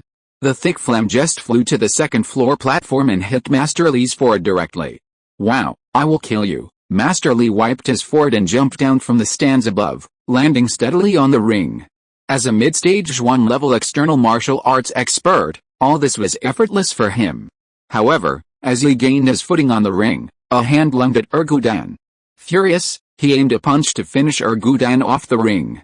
Ergu Dan didn't dodge, but raised his fist to meet Li Quanxi's incoming blow and delivered a counterattack. Crack, bang, with a crisp sound, followed by a dull thud, Li Quanxi's body flew backwards from the ring. One of his arms bent distortedly. It was clear that the crack had been the sound of a severed arm. A streak of blood streaked through the air, sprayed from Li Quanxi's body. He flew, spitting blood, and with a thud he landed heavily on the ground, a mess of red and white blood spilling everywhere. Then, he was still, clearly dead. Ah! A sudden cry of surprise erupted from the audience. In this underground boxing ring, deaths were commonplace, but sending someone flying while spitting blood was unprecedented. This is a scene you can only see in the movies. So, the audience cheered again. Of course, No one present knew who Master Li was. No one knew that he was the one who killed Red Dragon. Now they thought he was just a boxer with a very low level of strength. Ergouden saw that Master Li had been beaten to death, and did not stay for long. Although it was common for people to be beaten to death in this underground boxing ring, Ergouden was also afraid that the people in the boxing ring would be desperate and call the police. So before these people could react, he jumped down from the ring, ran out of the underground boxing ring in a puff of smoke, and slipped away. But just as he walked out of the underground boxing ring, a taxi happened to stop not far away. Out of the taxi got Yu Ren and Yu Yuan, father and daughter. When the two got out of the car, they also saw Ergouden running out and hurried over to greet him. Yu Yuan asked first, "How are you? Did you see Master Li run? I've already beaten him to death," Ergouden said in a low voice. "Ah, beaten to death?" Yu Yuan's eyes widened, looking at Ergouden in disbelief. "Beaten to death?" Ergouden nodded. Taxi Yu Yuan suddenly remembered that she had already paid for the taxi she had come to, and did not ask the driver to wait. When she turned around, the taxi had indeed driven away. Ergouden scratched his scalp, stretched out his two hands, picked up Yu Yuan and Yu Ren on the left and right, and ran away quickly. Yu Yuan was shocked. She did not expect Ergouden to run so fast with two people. Is he still human? Yu Ren was also a little shocked. He never thought that a human could run so fast. Ergouden ran for more than a kilometer in one breath before stopping. The weight of Yu Yuan and Yu Ren was nothing to Ergouden. Ergouden was still running fast with a wild boar weighing hundreds of pounds on his back. How can you run so fast? Are you human? Yu Yuan was put on the ground, scared. She covered her chest and pointed at Ergouden with horror on her face. "I'm used to running in the mountains," Ergouden said. "Okay, I beat that guy to death, and he won't bother you anymore." "Really beat him to death? Aren't you afraid of being sued?" Yu Yuan didn't expect Ergouden to really beat someone to death. Originally, Yu Yuan didn't quite believe it, but seeing Ergouden's brisk pace, she believed it a little bit. This guy is not simple. Didn't you say that it's common for people to die in underground boxing rings? Can they call the police? Ergouden was also shocked. Will the police come to arrest me? I don't know. Hey, Yu Yuan sighed. Although Ergouden was not injured, he was eventually involved in this matter. Although it is common for people to be beaten to death in underground boxing rings, those people may not call the police. But Yu Yuan is afraid that Ergouden will cause trouble and the other party will retaliate against him. Chapter 1123 Yu Ren's thoughts. Thinking of this, Yu Yuan said, "Master Li gave me some money before. Come to my house later, take the money and run away. The police may not come after you, but I'm afraid the people in the boxing ring will not let you go. Why should I be afraid of those filthy bastards? If they dare to come, I will beat them up." Ergouden didn't care about the people in the underground boxing ring. Besides, what will you do if I leave? If they retaliate against you, wouldn't I have done something bad with good intentions? Yu Yuan didn't care much about the revenge of the underground black boxing ring. The worst that could happen was death. What could be worse than death? But who would want to die if they could avoid it? Seeing that Ergouden seemed to be nonchalant, Yu Yuan wanted to let him stay, but she was afraid of causing trouble for him. "Hey, what's this and that? Anyway, I have nowhere to stay, so I'll just stay at your house for a few days." Ergouden was telling the truth. He was penniless and had lost the address of boss Lin Yi. Where should he go? "Young man, did you really beat Master Li to death?" Yu Ren pondered for a long time and finally asked. "That Master Li, a piece of shit, I killed him with one punch." Ergouden nodded. "What do you want to do in the future? What are you doing in Songshan City?" Yu Ren felt that Ergouden was a good person, and his mind became active. If he could keep Ergouden to work in his grocery store, that would be a good thing. He looks strong and powerful, so he is a good worker. Yu Ren's hardware grocery store also sells some building materials and facilities, but because Yu Ren cannot deliver to the door, the business has not been very good. Now Ergouden is so strong that he can probably carry a toilet basin or something like that without any problem, so Yu Ren wants to keep him. Especially since Ergouden is here, he can also protect his family from harassment from the underground boxing ring, so why not? "Uncle, to be honest with you, I came here to look for my boss, but he put his address and money in a handkerchief and gave them all to that female liar. Now I can't contact him and I don't know what to do." Ergouden felt a little dejected when he thought about the stupid thing he had done. Boss Lin Yi was still waiting to use the potion, but he lost his address as soon as he arrived in Songshan City. Oh? How about this? How about you stay in my grocery store to help out and stay at my house for the time being? After you settle down, you can look for your boss. Yuren thought for a while and said, Okay, uncle, don't worry, I won't eat and live for free. I have strength and I can work. Ergauden nodded happily. Okay, it's settled. What's your name and what's your boss's name? Yuren nodded with satisfaction. This time, he could even save on wages. My name is Zhou Jiaming, and my eldest brother is Lin Yi, Ergauden said. I don't know Lin Yi, Yuren shook his head. Songshan City was huge, but unlike a village, many people live their entire lives without interacting with each other. Then why don't you settle down at my house? That's great, Ergauden nodded. Yuan didn't object. In fact, when her father suggested Ergauden's stay, she felt a tinge of delight. While she couldn't quite describe her feelings towards Ergauden, as the saying goes, beauties love heroes, Ergauden was kind, honest, and full of justice. Exactly the image of her ideal Prince Charming. So, she wasn't opposed to Ergauden moving in. And so, Ergauden officially moved into Yuan's home. Yuan's mother had been gloomy for the past 2 days. She had learned of Yuren and Yuan's plight. Although she resented Yuren's gambling, she had no recourse but to accept her fate. The Yu family's security door had been repaired. They bought the cheapest construction door, replaced after the new house was renovated. Even so, it had cost 300 yuan, leaving Yuan's mother heartbroken. Knowing that Yuan's time at home was numbered and that she would soon be taken away by Li Quanxi, Yu's mother had quit her nanny job to spend more time with her at home. She prepared dinner and waited for Yuan and Yuren to return home, but no one showed up. It was already an hour past their usual closing time, and Yu's mother couldn't help herself and called Yuan's cell phone. Mom, is there something wrong? Yuan's voice was much lighter, a break from the gloom of the past few days.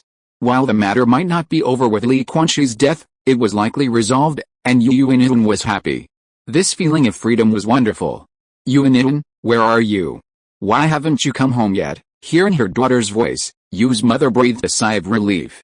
She had assumed that Li Quanxi had taken Yuan away today, but it seemed that wasn't the case. Mom, Dad and I are on our way home. We have a guest today. I'll tell you a good news when we get home. Yuan glanced at Ergauden and said to her mother. Oh? Good news? Yu's mother was stunned. Judging from the current situation of the Yu family, there is not much that can be called good news. Could it be that there is a turn for the better in Li Quanxi's affairs? Thinking of this, Yu's mother hurriedly asked, Yuan, has there been a turn for the better in Li Quanxi's affairs? We are on the bus now. It is not convenient to tell you because there are so many people. I will tell you when we get home. Yuan is not stupid. Although the death of a person in the underground boxing ring is nothing, she cannot talk about it outside to avoid causing trouble for Ergauden. The underground boxing ring is in chaos at this moment. Little Mule did not expect that the arrogant Li Quanxi would be beaten to death by a young man named Grandpa Gauden with one punch. Isn't this too bizarre? Little Mule quickly ordered the ring staff to remove Master Li's body, allowing the two previous fighters to continue their fight to avoid disrupting the audience's betting. After arranging all this, Little Mule hurried to the ring's office. And Xuanyuan, by this point, had learned from the security footage what had transpired outside the ring. Master Li's death had taken him completely by surprise. He had never imagined that Master Li could be killed with a single blow. Wasn't he an external martial arts expert at the peak of the mid-stage Zhuan realm? How could he have died so suddenly? Young Master Wen, this is terrible. Master Li has been beaten to death. Little Mule stumbled into Xuanyuan's office and reported. I know, I saw the security footage, and Xuanyuan frowned and waved his hand. In fact, he had known about Ergauden's disturbance the moment he arrived. He had been watching the events outside from the security footage, but he hadn't anticipated the strength of this troublemaker. Chapter 1124 He brings it upon himself. And Xuanyuan was a smart man. Although he watched Ergauden beat someone up and then slip away from the gate of the underground boxing ring, he didn't ask anyone to stop him, because he knew that if even Li Quanxi, an external master with the strength of the peak of the middle stage of the Zhuangji, couldn't stand up to him, who else in the boxing ring could be his opponent? To stop him would be to seek death.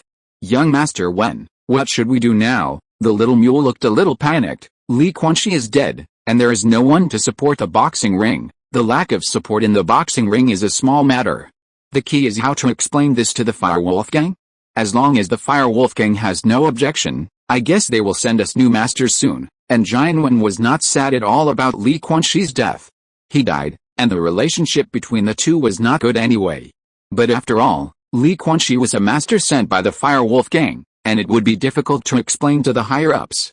Young Master Wen, this is easy to explain, Little Mule thought, and it made sense. If the Fire Wolf Gang wanted to keep making money at the boxing ring, they would definitely send another expert. The main problem now was how to deal with Master Li's death. But Little Mule had an idea for this matter. Oh? Tell me, and Jianwen asked quickly. Young Master Wen, let's just tell the truth to our superiors about this. It's all Master Li's own fault. He fell in love with a girl from a decent family, but he didn't expect that the girl's lover was so powerful. She came to his house and beat him to death with one punch. The Little Mule thought for a while and said, Young Master Wen, you still have to complain to the higher-ups about this. Say that Master Li didn't listen to you, was arrogant and domineering, and raped the girl, which is why he met with such misfortune. If he had listened to you earlier and not caused trouble, he wouldn't have been beaten to death. Not bad, Little Mule, you're smart. And Jianwen nodded in appreciation. Very good, I'll call right away. Young Master Wen, you're too kind. The Little Mule smiled and said, isn't it all because of your good leadership, Young Master Wen? Well, you go down first. And Jianwen waved his hand, motioning the Little Mule to go down first. When he was talking to his father in the Fire Wolf Gang, no one else could hear him, not even the Little Mule. After the Little Mule went down, and Jianwen quickly called his father and Mengyao. Hello? Jianwen, why are you calling me at this time? And Mengyao was having dinner with the deputy leader of the northern branch of the Fire Wolf Gang when Jianwen called. Dad, something big happened. Master Li was beaten to death, and Jianwen said. What? Master Li was beaten to death? What's going on? How could such a thing happen? And Mengyao was stunned, and then frowned. Today, the deputy leader of the northern branch of the Fire Wolf Gang invited him to dinner on behalf of the leader. The significance of this meal was actually to express recognition of Jianwen's recent achievements. The underground black boxing ring has only been established for such a short time, and it has made billions of funds. It is simply a money-making king. And Jianwen's money-making speed is the fastest in the history of the Fire Wolf Gang.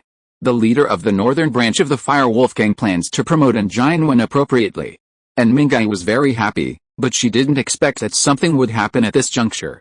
Over there, the deputy leader of the Fire Wolf Gang's northern branch's expression suddenly changed upon hearing Mengyao's words. With a sullen look, he asked, Mengyao, what happened? How did Master Li die? I haven't asked clearly yet. Let me ask in detail, and Mengyao broke out in a cold sweat. While the Fire Wolf Gang was powerful, an external master at the peak of the mid-stage Xuanyuan was also a significant figure. They couldn't just let him die without a reason. So, Mengyao planned to first understand the cause of the accident and see if he could mediate. Give me the phone. I'll talk to Jianwen myself and find out what happened. The deputy leader waved his hand and took the phone from Mengyao. You have to know that an external master at the peak of the mid-stage Xuanyuan was very important to the Fire Wolf Gang's northern branch. He couldn't just die without a reason. Okay, and Mengyao had no choice. He had to listen to the deputy leader's words. Although he was worried that Jianwen would be punished, he could not go against the deputy leader's wishes at this moment. He regretted coming here for dinner today. If he had informed his son in advance, there might be room for maneuver. Hello? Jianwen? What happened? Master Li is a master of our northern branch. How come he was beaten to death when he came to your place? How did such a big accident happen? The deputy leader took the phone and started to question him. Hello, is this the deputy leader? Jianwen suddenly felt nervous. This was the first time he had spoken directly to the top leaders of the Fire Wolf Gang, but on the surface, he still asked respectfully without any expression.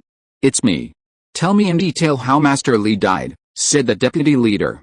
Deputy leader, wow, I finally found a boss I can talk to. Jianwen acted as if he was full of resentment. Deputy leader, that boxer Li didn't listen to my orders at all. He was arrogant and made trouble. Now he is in trouble, right? Someone came to our house and beat him to death. You have to take charge of this for me. This has affected the business of the boxing ring. Oh, the deputy leader was stunned. Why did Xuanyuan sound like this? Boxer Li was beaten to death, and he felt it was unfair? Originally, the deputy leader thought that Xuanyuan would admit his mistake directly, but he didn't expect that he came to complain. He frowned and said with some displeasure, "Xuanyuan, why are you so happy that Master Li was beaten to death? Do you know that the master of the Fire Wolfgang had an accident at your place, and you are responsible?" "I am responsible? No way," Xuanyuan said here, but he was a little dissatisfied and said, "Deputy leader, he is looking for death himself, what does it have to do with me? He went out to molest decent women, but his mistress came to the door and knocked him to death with one punch. How could I stop this?" Fortunately, his mistress was reasonable and knew that there is a perpetrator for every grievance and debt, so she didn't demolish my boxing ring, otherwise I would have suffered a great loss. What? So that's the case. The deputy leader was stunned. He didn't expect that the incident was caused by Master Li himself, and it had nothing to do with Xuanyuan. Instead, Xuanyuan was almost implicated. With things like this, he couldn't criticize Xuanyuan anymore. He just said, "Why didn't you stop him from molesting decent women? We run an underground black boxing ring, and our business is illegal. We have to keep a low profile." Chapter 1125 T001 Valentine's Day Special Xiaoning Chapter 1. Note, the special episode can be considered a theatrical version and is not intended to be used as a reference to the main plot. Today is February 14th, the traditional Western Valentine's Day. Heavy snowflakes drifted from the sky, blanketing everything in a blanket of white. Cities across the world were mostly bustling with activity, with couples cuddling and strolling through the shops along the pedestrian streets, sweetly enjoying each other. But there was one exception, the border of a small European country, where the temperature had plummeted to -38 degrees Celsius. There was no bustle here. The silent frontier, blanketed in snow, held a pervasive air of danger. Lin Yi scooped a few mud balls from the fire before him and tossed them to the girl beside him, saying calmly, "Eat." The freshly taken mud balls still emanated steam, but they quickly cooled. The girl's deft hands peeled back the mud balls, revealing a roasted sparrow. The mud crust had clung to the bird's feathers, emitting a primal, barbecued aroma that was truly mouth-watering. The girl placed the bird meat near Lin Yi's mouth and said cheerfully, "Open your mouth." I'm not hungry." Lin Yi frowned, rejecting the girl's offer. He stood up and said calmly, "Wait here for me. I'll find some more branches. This little fire isn't enough to last the night. Don't go, I'm scared." Seeing Lin Yi about to leave, the girl quickly called out to him. Lin Yi ignored the girl and turned to leave the cave. "Eagle, wait for me. I'll help you too." The girl put down the bird meat and followed Lin Yi out of the cave. Lin Yi hesitated for a moment, but simply glanced at the girl without stopping her. In winter, the ground was covered in snow, and dead branches were difficult to find. However, Lin Yi didn't intend to pick up dead branches. Instead, he found a tree, jumped up, and began breaking branches from it. The girl stood by and watched Lin Yi, unable to help. She stamped her feet, feeling a little sorry for herself. If it weren't for her stubbornness, the two of them wouldn't have left the group. Lin Yi broke off some branches, and when he was almost done, he jumped down from the tree and found a softer vine to tie the branches on the ground. "Can I help you?" The girl watched Lin Yi busy, feeling a little guilty. "No need," Lin Yi said expressionlessly, quickly tying the branches and carrying them on his back. The girl felt so useless. She had wanted to help, but she couldn't do anything. "Eagle, I'm sorry, I really didn't know that doing that would cause trouble." For the past few days, Lin Yi had not said a single word to the girl except to roast the bird, which made the girl think that Lin Yi was angry. "Oh," Lin Yi replied calmly, walking towards the cave. "Hey, I apologized to you, why are you still ignoring me?" The girl was a little anxious. The girl was a representative of a large family in China. She came here to discuss cooperation with a local jebel. In fact, it was just an experience arranged by the large family for the family's children. Originally, this operation was completely risk-free. Lin Yi had been invited by Feng Xianlong to join the mission. While the mission wasn't official, Feng Xianlong naturally invited Lin Yi, a non-staff member, to lead the operation due to the girl's powerful family connections. But who could have imagined that after the negotiations concluded and the group was about to explore the borderlands, something unexpected would unfold. At the border, they encountered a few poor children dressed in rags, resembling refugees. The girl instructed her companions to give them some clothing and food. Lin Yi objected, but she retorted that he lacked sympathy. Lin Yi wanted to say something, but held back. He was merely a security detail, while the others were all directly under the girl's command. Of course, she had the final say on specific matters. These people were already busy flattering the girl, so how could they listen to an outsider like Lin Yi? So, they opened their luggage and searched through nearly everything, searching for food and clothing, fearing the girl would be dissatisfied. Lin Yi frowned, but remained silent. It's a basic rule not to show off one's wealth, but these fawning followers were simply idiots. The children happily left with their clothes and food. But soon, something unexpected happened. A large number of armed forces rushed over. Instead of being grateful, the children who had received the girl's kindness called in the armed forces of their parents and began to plunder the girl and her group on a large scale. Although there were experts among the group, they seemed insignificant in front of the large number of armed men armed with guns. The ultimate goal of the armed forces was to detain the girl and her group and rob them of their belongings. Under the onslaught of the armed forces, many followers who had no ability to resist surrendered directly, and the experts from the girl's family were no match for the guns. However, Lin Yi didn't care about the lives of these people at all, and he had no obligation to protect the things they brought with him. To put it bluntly, Lin Yi was merely sent by Feng Xianlong as a precautionary measure. Feng Xianlong had made it clear when Lin Yi arrived that he was solely responsible for the girl's safety. So, if anything happened to the girl, Lin Yi would be in trouble. As for the others, let them die if they chose. Lin Yi had always been that way. However, the militants were clearly only interested in the money the girl and her group had brought with them. They had no intention of killing them, simply knocking out or injuring the group and leaving them alone. Seeing this, Lin Yi breathed a sigh of relief, though he remained in front of the girl, ready for any emergency response. Can you please stop? We'll give you all our property. Please don't harm our people. Seeing this, the girl, feeling both guilty and nervous, shouted in protest. Lin Yi frowned, trying to stop her, but her words had already caught the militants' attention. Catch this chick, the militants saw the girl. They hadn't noticed her presence during the previous looting. She was the only woman in the team. In an armed group where women are extremely rare, seeing a woman is like a hungry wolf seeing a real thing. The leading militant immediately became interested when he saw the girl's appearance. This was also the reason why Lin Yi wanted to stop the girl. Although these militants don't kill people, it doesn't mean they won't rob women after seeing them.